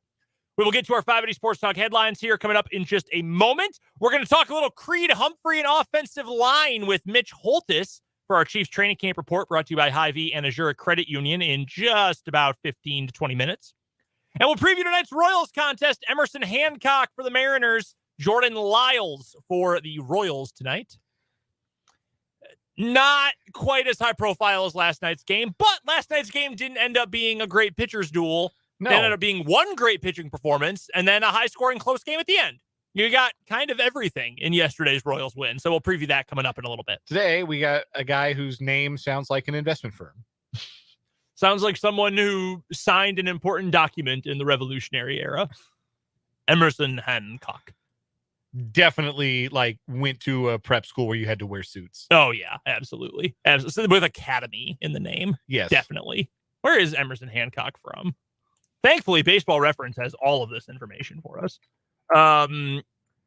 Emerson Christian Hancock. Stunningly played college baseball at Georgia. Yeah. He's from Georgia. Okay. Yeah, that seems to track. Cairo High School, public school kid. Wow. Wouldn't have guessed that. So, not with that name. Although it is a very Georgia name. That's too. true. So that's true. Did Stetson Bennett go to a public school? That's a great question. I bet he did. All right, we will get to the Royals and the Mariners game 2 coming up a little bit later. One of the when Chris Vernon does his Masters updates, I'm trying to remember which player he does the line. He got a private school name. He got a private school game. I think it's Will Zalatoris. I would have gone Davis Love. Then Davis as a first name to me is very country Harris club. English, perhaps. Oh yeah. Hudson Swafford, who I can't believe wasn't actually also a Georgia quarterback. Back up at Old Dominion. Get all those guys confused. Love those names. All right, let's get to our 580 Sports Talk headlines, shall we? Leading off today, a lot of NFL news today, in fact. Number one for me, a couple of star running backs have new homes. We talked about Ezekiel Elliott on yesterday's show. Briefly, that came up with Matt Verderame. And then right after we went off the air, really kind of the Jets to save this for our show today, Dalvin Cook, 1 year, max value, $8.6 million to sign with the New York Jets. Sounds like Breece Hall is probably going to be ready to go at the start of the year. He's off the PUP list. He is practicing in a limited capacity for the Jets right now. This was, as I think it was Ian Rappaport said on Twitter yesterday, and I mean, I know, and I don't really know anything, but I knew that this was an open secret that Dalvin Cook was going to end up with the New York Jets. Not a surprise. He wanted to go. Aaron Rodgers wanted him there. There's a reason Aaron Rodgers took that big pay cut to make sure they could get a guy like Dalvin Cook on the roster. I still think Dalvin Cook is a good player. I do. And I think it is only right that he ends up in a spot where he can contribute. And I think him ending up on a contender is great for him. Those are all the positives of this move for the Jets. The other side of the thing, though, of the whole situation is, how much better are the Jets with Dalvin Cook than they were splitting carries with Breece Hall and then their two backups being Michael Carter and Izzy Abaconda, the rookie they drafted this year? Like, how much does adding Dalvin Cook for this year genuinely improve their chances of winning a Super Bowl? Not to get all PFF on you. I don't know. And sometimes it's okay to sign luxuries. That's totally fine. If you've got the money, you got the cap space, go crazy, go nuts. I just don't know how much this Like, how much better are the Jets today than they were at 550 yesterday? Yeah, it's sort of like adding an impact relief pitcher if you're a baseball team. Like, Okay. yes, you would rather have one of these than not, but how much impact are they going to have in the 60? And it's just 60 innings. Like, yeah, it's 60 innings that, they're going to be better than a replacement level guy in that 60 innings, but it's still only 60 innings out of the 1,400 odd you're going to need to pitch over the course of a major league season. A little bit more impact, I think, with Dalvin Cook, but you are still talking about somebody who's probably not going to play over Breece Hall if Hall is healthy. It is great insurance if Hall is not healthy. So I guess you could argue it raises the ceiling in the event that Breece Hall isn't all the way back from a torn ACL, which would be a reasonable thing to happen if indeed that is the case. But if Breece Hall is all the way back and he's the featured back in that offense, then yeah, Dalvin Cook's getting 100 carries. Somewhere in that neighborhood. Yeah, I would love to pull up. And I know it's different this year because they've got Aaron Rodgers on their team, so I understand that. But last year, the Jets, their rushing leaders, and Breece got injured, I think it was, week 9 last season? Yeah, middle of the year. When he got knocked out for the year. They had Zonovan Knight, who had 85 carries. Michael Carter had 114. In fact, both those had more than Breece Hall since he got knocked out so early in the year. James Robinson, they added late in the season. He played 4 games, had under 30 carries. Like, they really spread it around last year, so maybe that's where you get some of the value. I would also say, and again, in a point in favor of this move, this gives you a little insurance in the sense that you don't have to have Breece Hall take on a full load for, let's say, the first month of the season as he is getting back from this ACL. You don't have to rush him here. I think right now, I would argue Breece Hall is at least no worse than Dalvin Cook, if not maybe a little bit better. And that's hard to say because Cook's coming off 4 straight Pro Bowls. I get that. 4 straight 1,100-yard seasons. So I guess that is your number one selling point with this is, hey, September into the first part of October, Breece Hall doesn't have to be a full bell cow load running back because we've got a guy who can handle that, who's been good, who's been established, who's here to win. You can ease Breece Hall back along. Maybe that's going to end up helping their running game quite a bit. And if that's the selling point, that's the reason you brought him in.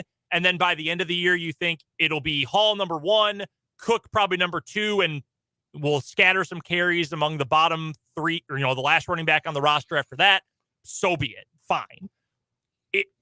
It just seems like it's just a little surprising to me, I guess. Like, I think in terms of improving chances of winning and improving overall team quality, you might be able to make the argument to me that Zeke does that more with the Patriots, even as a lesser player than Cook, because I think the Patriots need more help. Yeah, and there's like a defined role. Like, there are defined things that Ezekiel Elliott does well that you can kind of, he's a square peg for the situations where you need to fill a square hole. Like, you talked about his role in pass protection, where he's been excellent his entire career. He's not going to be every down back anymore, but can he be a weapon for you around the goal line, inside the 20? Can he be helpful in those third down or those play action passing situations? Yeah, I think there's still something left in the tank for him. Whereas Dalvin Cook, yes, better player, but what's going to dictate his usage? It's a lot easier to plan to use Ezekiel Elliott in a really specific way that accentuates his strengths, as opposed to, okay, where does Dalvin Cook fit in? And at what point do we start to take away carries from our guy, who is Breece Hall, to give these carries to Dalvin Cook? And then if he's a hot hand, do we leave him out there? Like, what does this do with Breece Hall? You've got a 2 number 1 running back situation there, and that can be difficult to navigate. It's not always the easiest thing to navigate. Sure. And again, as we talked about earlier in the show today, the biggest problem for the New York Jets is their offensive line looks like it is going to be bad. So we'll see how this impacts them. But Ezekiel Elliott to the Patriots as of yesterday, and Dalvin Cook late yesterday afternoon. He ends up moving on to the New York Jets. First headline for me, not a big surprise, but Shane Steichen, the head coach of the Indianapolis Colts, took the suspense out of things earlier today, announcing that Anthony Richardson will be the Colts starting quarterback moving forward. Realistically, you're not going to waste any time with Gardner Minshew, and certainly Sam Ehlinger proved beyond a shadow of a doubt last year. He's not a starting caliber quarterback in this league. So it will be Richardson, who was the number 4 overall pick in the draft, who will be the starter week 1 for the Colts. And again, you might as well. I don't know that in this situation there's benefit for him sitting behind Minshew because they're completely different players.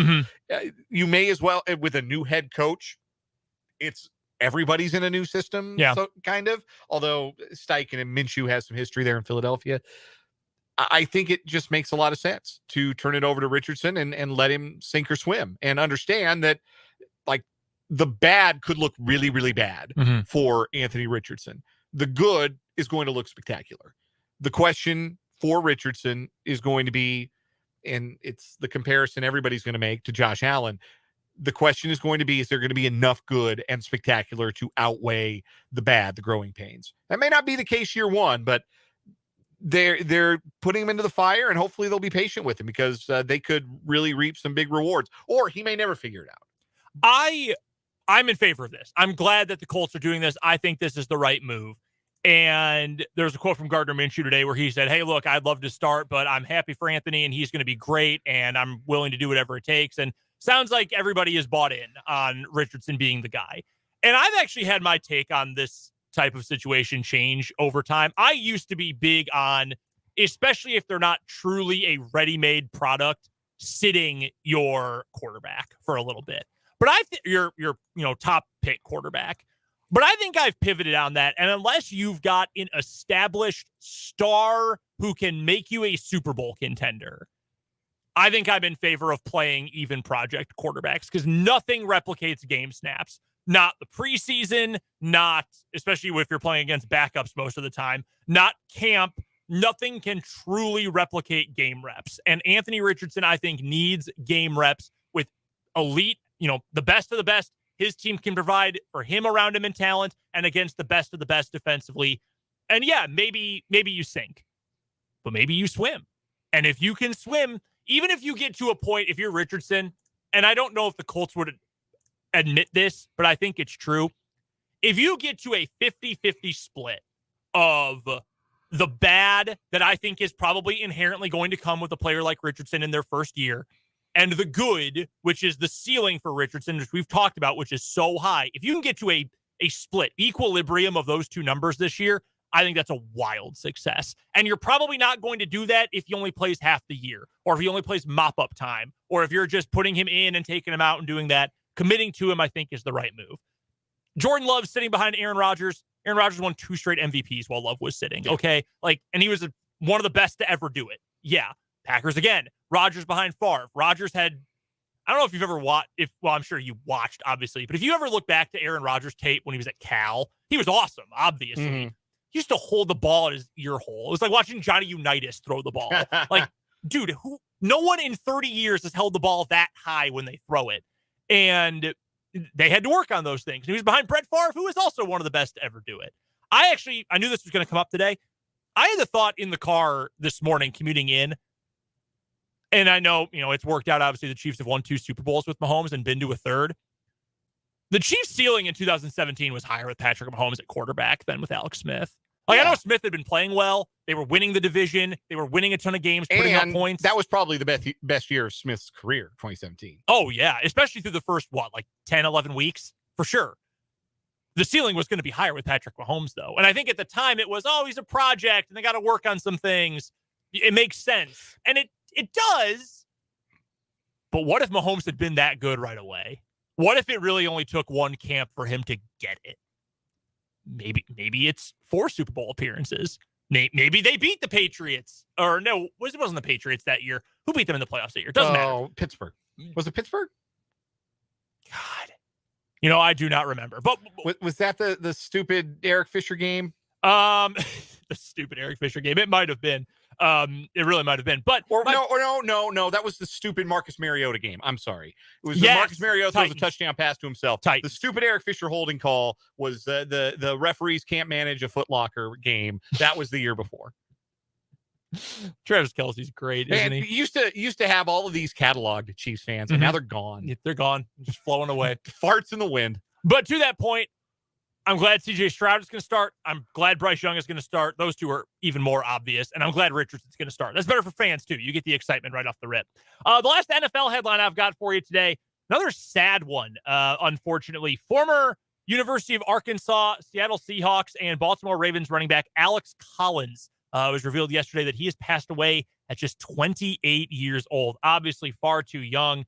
Prayers, thoughts, and condolences go out to the family of Alex Collins. John Harbaugh put out a statement, the Ravens head coach. I've not seen one from the Seahawks. They did. Okay. Yeah, Pete Carroll, John Schneider put out a statement. Incredibly popular in every locker room he was in. Very bright young man, very personable. Dancer off the field. River dance. Yeah, did Irish dance. That was what he credited his footwork in tight spaces with, was his background in Irish dance. That was his touchdown celebration. Remember, Yeah. he'd score and then he would break into the Irish dance. Do the river dance. It's very sad. I guess yesterday there was a rumor circulating. Somebody had put out on Twitter that they had heard that Sony Michel had passed away in a motorcycle accident, and somebody put that on Twitter. And Sony Michel, very much alive, tweeted, "No, that's fake news." It turns out that that is actually how Alex Collins passed away. It was it's the wrong name had gotten out there, which is terrible all the way around. But no, a motorcycle accident apparently doesn't sound from the police report that Collins was at fault. Just an awful situation. And yes, condolences to the family, friends, former teammates of Alex Collins, who was a great fun player to watch at Arkansas and had a nice NFL career. Yeah, I'm honestly a little surprised he'd been out of the league for a little bit. He was a good player. He had surfaced in the USFL. He played with the Memphis Showboats this past summer. That's right. Yeah. No, he was a good player. He had the awesome touchdown celebration, and he was great. Arkansas had so many good running Russell backs. Wilson called him one of his favorite teammates in a Twitter post he made to acknowledge the passing of his former teammate. Yeah. So thoughts and prayers again to the family of Alex Collins. Any other headlines for you today? No, we'll call it there. We'll get to Mitch. Let's do it. Let's take a quick time out. Our Chiefs training camp report with Mitch Holthus is coming up after this break on 580 Sports.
Mitch Holthus is the voice of the Kansas City Chiefs, and he joins us every single day here on 580 Sports Talk during training camp for our Chiefs training camp reports, which, as always, are brought to you by our friends at both Hy-Vee and Azura Credit Union. And at Azura, ask for Haven, Crystal, or Melissa, and ask them about using the Credit Union Advantage for your home loan. Mitch, how are you on this Tuesday afternoon, my friend? Well, it's been an interesting day. Some days are kind of a tough day at the office, and this has been that. You never want to see injuries from any player in any time, but when you get 3 in one day from one position group, that's not exactly a good day. And so to have 3 wide receivers hurt this morning, a little bit of an issue. And to that point, and we'll get to the subject of our training camp report, Creed Humphrey, here in just a moment. We've talked, you and Dan and I have all talked together, and just Dan and I have talked about how, you might not think about this as being a deep receiver group because there's some unproven players, but there's a lot of guys who have a lot of promise, a lot of potential, have, been able to produce in the past. A lot of reason for excitement with that group. It is kind of amazing how fragile it is, though, Mitch. You can go from deep to maybe not so deep in a hurry. And again, you just hope for the quickest recovery possible for a lot of these guys. And, I wish everybody could make the team. I really do. But unfortunately, only get 53 spots. But hoping that, these are as minimally serious as possible. Yeah, let's start. The day started with 13 wide receivers, but one of those is Kadarius Toney. So he injured the knee early in camp, and hopefully be back for the Detroit game. We'll see. So you're at 12, but you're okay. And those guys, that was the first highlight that we talked about yesterday. That was from the game against the Saints. Those guys were good. 8 different guys had double-digit catches, and Remigio was really good. And then Justin Ross has been social media darling. And I said Snapchat and Instagram probably blew up when he got the touchdown. Well, that's who got hurt today. And then you throw in Smith Marset. The Remigio play, he makes a diving catch and comes down awkwardly on his shoulder. I just don't think that's going to be a easy, quick one. I don't know about Justin Ross. And then Smith Marset, the same. But here's what this also does is now you go into a preseason game, and who's going to be your kick returners after Generic Prince and Richie James? Because 2 of these 3 guys were doing that. And so Nico sure was. And so was Smith Marset late in the game, in the Saints game. So now all of a sudden you've got a few perplexing issues here to deal with it for sure on the short term. Well, on the bright side of things, and I know it's never easy to segue from one topic to another talking about injuries, but on the bright side of things, let's get to our subject today for our training camp report, Mitch. That's Creed Humphrey, who, for my money, from the minute he got in the league, is the number 1 center in the game. Jason Kelce's got an argument for it, obviously, but my money's on Creed Humphrey.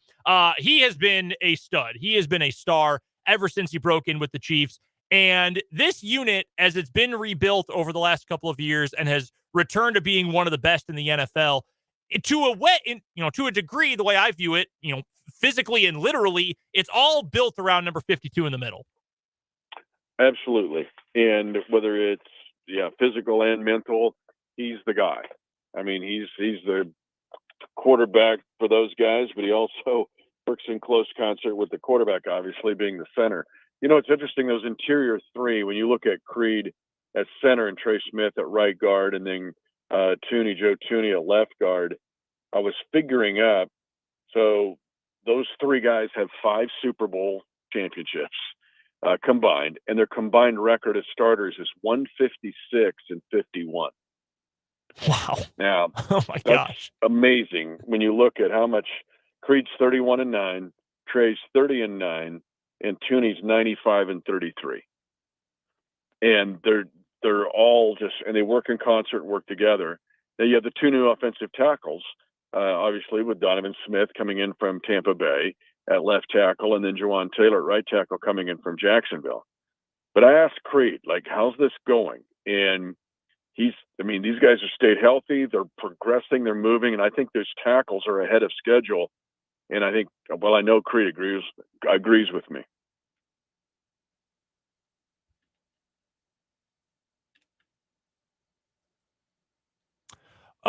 Give us just 1 second here, Mitch, having a momentary lapse with our... Maybe Creed doesn't agree with me. Maybe he changed his mind since this is the last hour or so. Hey, let's we'll get this pulled up here in just a second. Hey, you've been in the game a long time, Mitch. That's radio sometimes, right?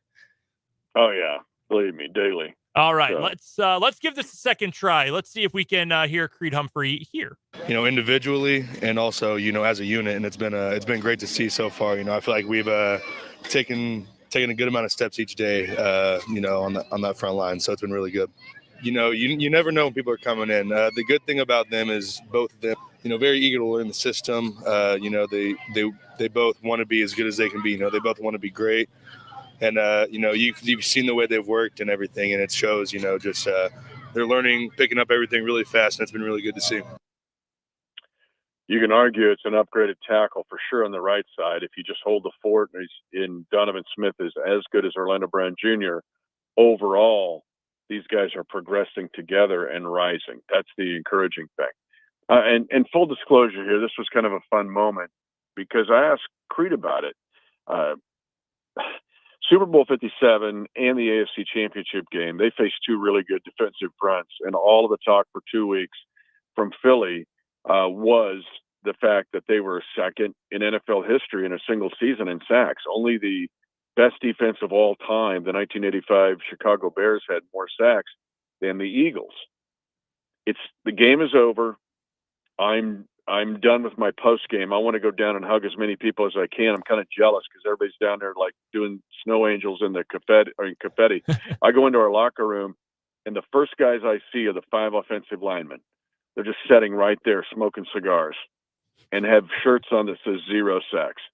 And then I can't remember. It might have been Creed. It might have been Trey. Go, hey Mitch, how many sacks did the Eagles have?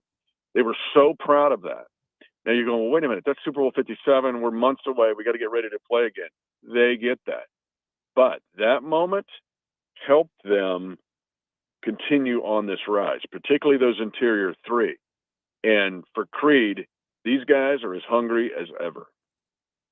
That's always the goal for us. We want to be the best unit in football, and that's a very good defensive line we played, not only in the AFC Championship but the Super Bowl. Both those units were extremely good. So, we got tested a lot during the postseason, and I'm proud of the way the guys worked and everything. And you can tell coming back from OTAs, man, everybody's still hungry. No one's satisfied with winning that Super Bowl. So, everybody's been working really hard this offseason. It's been great to see. And they're doing a nice job. I mean, the tackles are ahead of schedule. That's good news. And those interior 3 are going to keep rowing as hard as they possibly can. Mitch Holthus is our guest, the voice of the Kansas City Chiefs, joining us here on 580 Sports Talk for a training camp report brought to us by Hy-Vee and Azura Credit Union. Mitch, you mentioned the tackles, brand new bookends for this Chiefs offensive line this year in Juwan Taylor and Donovan Jones. And you mentioned just now that they're ahead of schedule.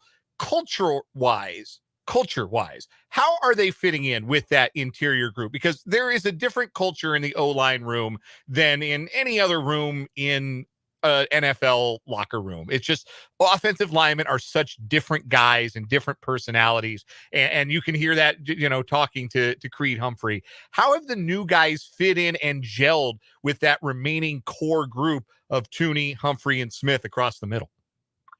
Yeah, it's a good point. And it's why I'm featuring Creed in the offensive line this week, because the thesis points are the guts and glue guys, right? The spackling, the grout that has to be there for a championship team, not just the stars, because week 1 was the Mount Rushmore of this time for the Chiefs. Week 2 was the second-year guys. Week 3 are the guys that are behind the scenes. Every football team, the offensive line is somehow overlooked. And only if it's really bad, you talk about them. So, because hold up your hands, everybody that's listening. How many of you have a fantasy league with offensive linemen? That's what I thought. Now, so why am I answering your question that way?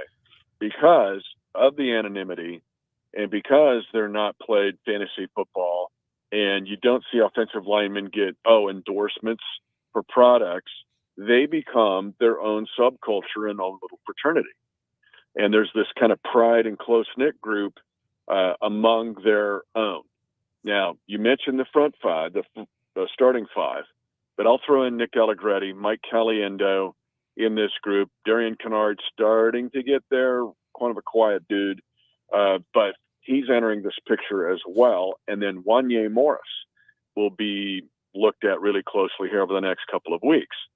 But so far, and Donovan and Juwan have kind of hung together, the two of them, but you can see that starting to happen. It's not instant oatmeal. These guys have been together throughout the summer, but a huge key for this team to try to stay on top would be that fraternity to get energy among themselves, because the best offensive lines that I have been around, there's times they'll even do it like we don't do interviews, like you don't want to talk to us, so we won't talk to you kind of stuff. But these guys aren't that way. But still, they have to kind of generate their own encouragement society, because there's not a lot of it coming externally from fans or media or otherwise. How does leadership break down amongst that group? Tooney's obviously the most veteran guy. Donovan Smith's new, but he's been in the league a long time. Humphrey and Trey Smith came into the league together, but they've got, along with Tooney, some of the tenure on the team, so to speak. Who kind of leads from the front with that group, whether it's performance, whether it's vocally? How does the leadership work out in a group like that? Well, Creed and Trey are almost like vice chairman. Trey is such a dynamic personality. He's going to do something big someday. He's going to be senator from Tennessee, or he's going to be the head of the Players Association, or I don't know, president of the United States. And if he's not, his sister will be, Ashley, who works with the league. Trey Smith, the last 2 springs has been in Smith Center for my big Home on the Range fundraiser, and people they flock to him because he has that kind of personality. So Creed, a little more soft-spoken, but he's not just a wallflower. Those two create such an energy of president, vice president. Tooney, and it has been in the league in 3 Super Bowl championships, and Donovan Smith's got a Super Bowl championship. I mean, you're looking at 6 Super Bowls among these 5 starting offensive linemen. But Donovan so far and Juwan Taylor, again, not knowing them as well as I know the other 3, have kind of yielded, which I appreciate. When you come into a new team, you have to acclimate to that new team. So they see the good personalities, and it's good leadership from Trey and Creed. But those 2 are, in the words of the warden on Shawshank Redemption, when he's looking at Morgan Freeman after the escape, like by Andy Dufresne, right? It's like, you 2 are thick as thieves. I see you together all the time. Well, that's Trey Smith and Creed Humphrey, man. They're thick as thieves. Just a couple questions left for Mitch Holthus, the voice of the Kansas City Chiefs, joining us for our Chiefs training camp report here on 580 Sports Talk, brought to you by Hy-Vee and Azura Credit Union.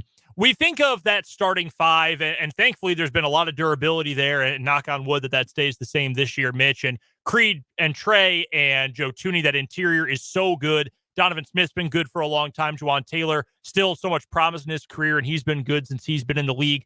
But the guys behind them, it does feel like there are at least a handful of guys who have been through thick and thin with this team, who have been around, who have seen the good times and more good times, but also the adversity as well. I think of Austin Ryder. I think of Nick Allegretti, guys who have been with this program for a long time. And who knows what the final 53 is going to look like at this point. But how valuable is it to not just have that great starting 5 on the line, but to have depth as well that knows exactly what their role is, knows what the expectations are, and in a pinch, if needed, can slot in pretty much anywhere on the line? Here's the answer. I think through this, it's not just depth. What kind of depth do you have? On any given game, whether it's Sunday, Monday, Thursday, and I look for this team to have on their active 53-man roster 9 offensive linemen. And that could be fluid. That's just me guessing on the 15th of August. Of those 9 offensive linemen, 8 will be active, because the new rules that were put in place for COVID have been extended on how many guys are inactive for the game. You have 53 players, but not all of them are active for the game. Weird rule, don't like it. But you only have to have 6 inactives if you have 8 offensive linemen. So 8 are going to be up. Now, you have the 5 starters. Here's how I'm going to answer your question. You have to have guys. One has to be a swing tackle. If either the left or right tackle gets hurt, they could play either position. The Chiefs are on a fast track to get Wanye Morris in that spot. He played the other day, on Sunday, against the Saints at both left and right. He reps in this camp at both left and right. So there's Prince Tega Winogo. There's Lucas Niang that would be challenging for that swing tackle spot. The other spots, we have 8 here, right? 5 are playing. You hope you don't have to move around anybody. But if you do, you need a swing tackle. The next thing you need is a center guard combination. He can play center or he can play guard. If, God forbid, Creed goes down, you got to have somebody that goes in that's an automatic center. Nick Allegretti fits that role. So does Mike Caliendo. Those two, I mentioned it on the broadcast the other day. Those two literally have traded off each day since the spring, where one plays center, one plays guard. The next day, the other plays center, the other plays guard. So there's 2 more, and your swing tackle. There's your 8 guys. So it's not just depth. You have to have guys that have the skill set that can be at least 1 swing tackle and 2 that can be center guard combos. Now, these other 3 that you've got of the 8 usually are involved in placement protection. They go running out to be out there for field goals and point afters. They've got to, because you bring up extra bulk. One of those guys has also got to be your 6th man. You line up tackle over tackle. That's what Allegretti does. That's how he got big man touchdown. Because when you do that, the outside guy, that big man, rubs his numbers and they announce that he's eligible, you're eligible. So you have to have a guy in big man who either can plow ahead in short yardage and or be available to throw big man touchdown to. They threw it to Fisher, right? He got one when he was a Chief. So your question's excellent, but it's how that depth is and how you train guys and the skill that you draft. So right now, if the Chiefs had 9, Darian Kennard is the guard in waiting working, and he was a tackle at Kentucky. He's playing guard and doing a really good job. That would be, to me, your 9th guy. Maybe it's Prince Tega Winogo. Maybe it's Lucas Niang, but right now it looks like they could try to get Wanya Morris as the swing tackle, and then you've got Caliendo and Allegretti as your center guard combination. All right, Mitch, who are we going to hear about coming up on tomorrow's training camp report? Well, the best trivia question you could ask your listeners tomorrow is who's left on this roster that played in both Super Bowl 54 and Super Bowl 57? One of your answers is coming tomorrow. Ooh, I like that. That gives us a little something to research tonight, too. I like that, Mitch. Mitch Holthus is the voice of the Kansas City Chiefs. He joins us every day during training camp for our Chiefs training camp reports, brought to you by Hy-Vee and Azura Credit Union. Make sure you talk to the crew at Azura about the credit union advantage when you are getting your home loan. Mitch, we appreciate the time, my friend. We'll talk to you tomorrow. I want to hear somebody from your listeners that said we play fantasy football and we use offensive linemen. It may be Chuck Ross of Silver Lake. That would be my prediction. He's the only guy that's smart and knows football that much. We'll have the crew let us know. Thanks, Mitch. Okay, bye. That's Mitch Holthus, the voice of the Kansas City Chiefs. I don't know how you'd score that. Points per pancake. Yeah, that might be. Sacks allowed maybe is negative points. Maybe it's like defense. You start with a point total and decrease from there. You subtract for holding penalties, false starts. We could work on this. Yeah. We'll reach out to Sleeper or ESPN or someone, try to get this set up. While we're doing that, while we're working on our big $1 million business idea, really Mitch's idea, we're going to take a quick break. We'll preview Royals-Mariners Game 2 coming up tonight, right after this on 580 Sports Talk. Blue Stem.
Tuesday.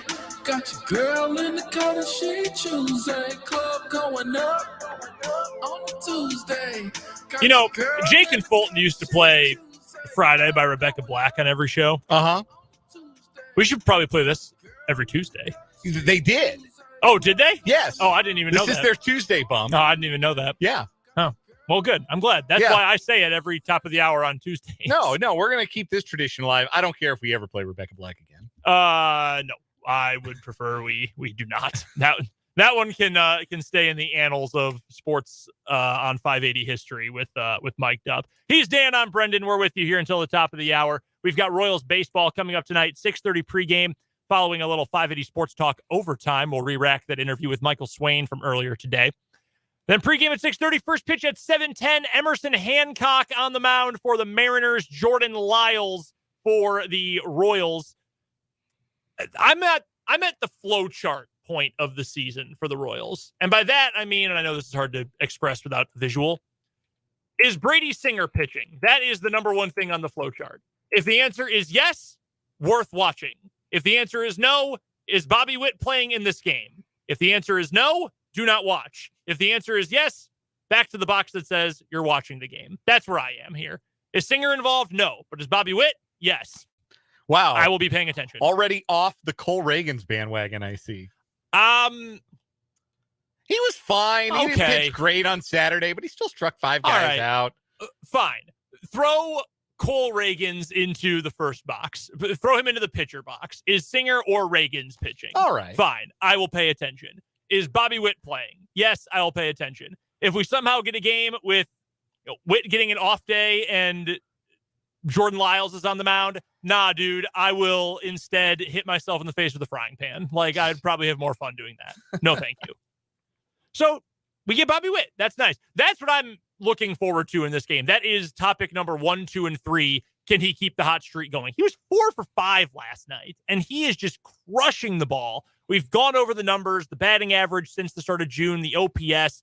I mean, it's insane. And I want to see if he can keep it going. I don't know if he's going to hit the ball this well over the balance of the rest of his career, but anything close to this, again, we talked about it yesterday. He's here. This is the Bobby Witt era, and I'm excited to see it keep going. He has been, I think, without a ton of discussion, one of the most exciting players in baseball in recent memory, or in recent weeks. I'll say in recent weeks. Yes, absolutely he has. That is correct. So more Bobby Witt, more interest from me. Let's go Royals. And by the way, they are still not guaranteed a losing season. That's right. They did win yesterday. They staved off loss number 82 for another day. So we're hanging on. Anything in particular you're paying attention to today outside of Bobby Witt? No, like... Yeah, man. No, Nelson Velasquez is out of the lineup tonight. Maikel Garcia still got the hitting streak going, I believe. 16 games. Is that what it is up to now? I think it's up to 16, which is a rookie record. For the Royals? Yes. Okay. Yeah, not for like all rookies. What is the all-time rookie record? I think like Benito Santiago had a 30-game hitting streak as a rookie. Really? I'm going to look that up. How about that? I'm going to look that up. No, it looks like that did happen, but it was not his rookie year. The longest start streak to start that's first career games. So like most Google's letting me down here. I'm gonna dig here. You were right. It is 16 straight and 17, 18, 19, 20, 21 of his last 22. He's gotten a hit. He's had multiple hits in 3 straight games. He's gotten at least 1 hit in every game in August so far. That top of the order is looking pretty nice right now. Yeah, not too shabby. Most consecutive games with a hit by a rookie, Benito Santiago, 34 games. That's wild. A good career, Benito Santiago. Yeah, he did. Played for a long time. Played like 20 years. Good defensive player. I remember Benito Santiago, 1, as a disappointing member of the Kansas City Royals. But 2, he wore number 09. Like, he wore number 9, but he wanted to keep it from being obscured by the strap on his chest protector. So he wore 09 so that the number wouldn't be obscured. I see that on his Baseball Reference. It's kind of off center. That's funny. I honestly did not know that about Benito Santiago. Yeah, he was a 5-time All-Star. Went a long time without one from 93 to 01. He's got the NL record, the American League record. Nomar Garcia-Parra, 30 games. Nomar Garcia-Parra. So Michael Garcia's over halfway there. There we go. Love to see that. Hopefully that's able to continue tonight. Pre-game at 6:30, first pitch at 7:10. Royals, Mariners from the K. You'll be able to listen to all the action right here on 580 WIBW following 580 Sports Talk Overtime. We have one more break we've got to get to, and after that, we'll finish things up today with the final word. Is your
Wrapping up 580 Sports Talk on this Tuesday with a quick final word, Dan. Texter makes a great point from the 785 that the Royals only have 39 wins this year.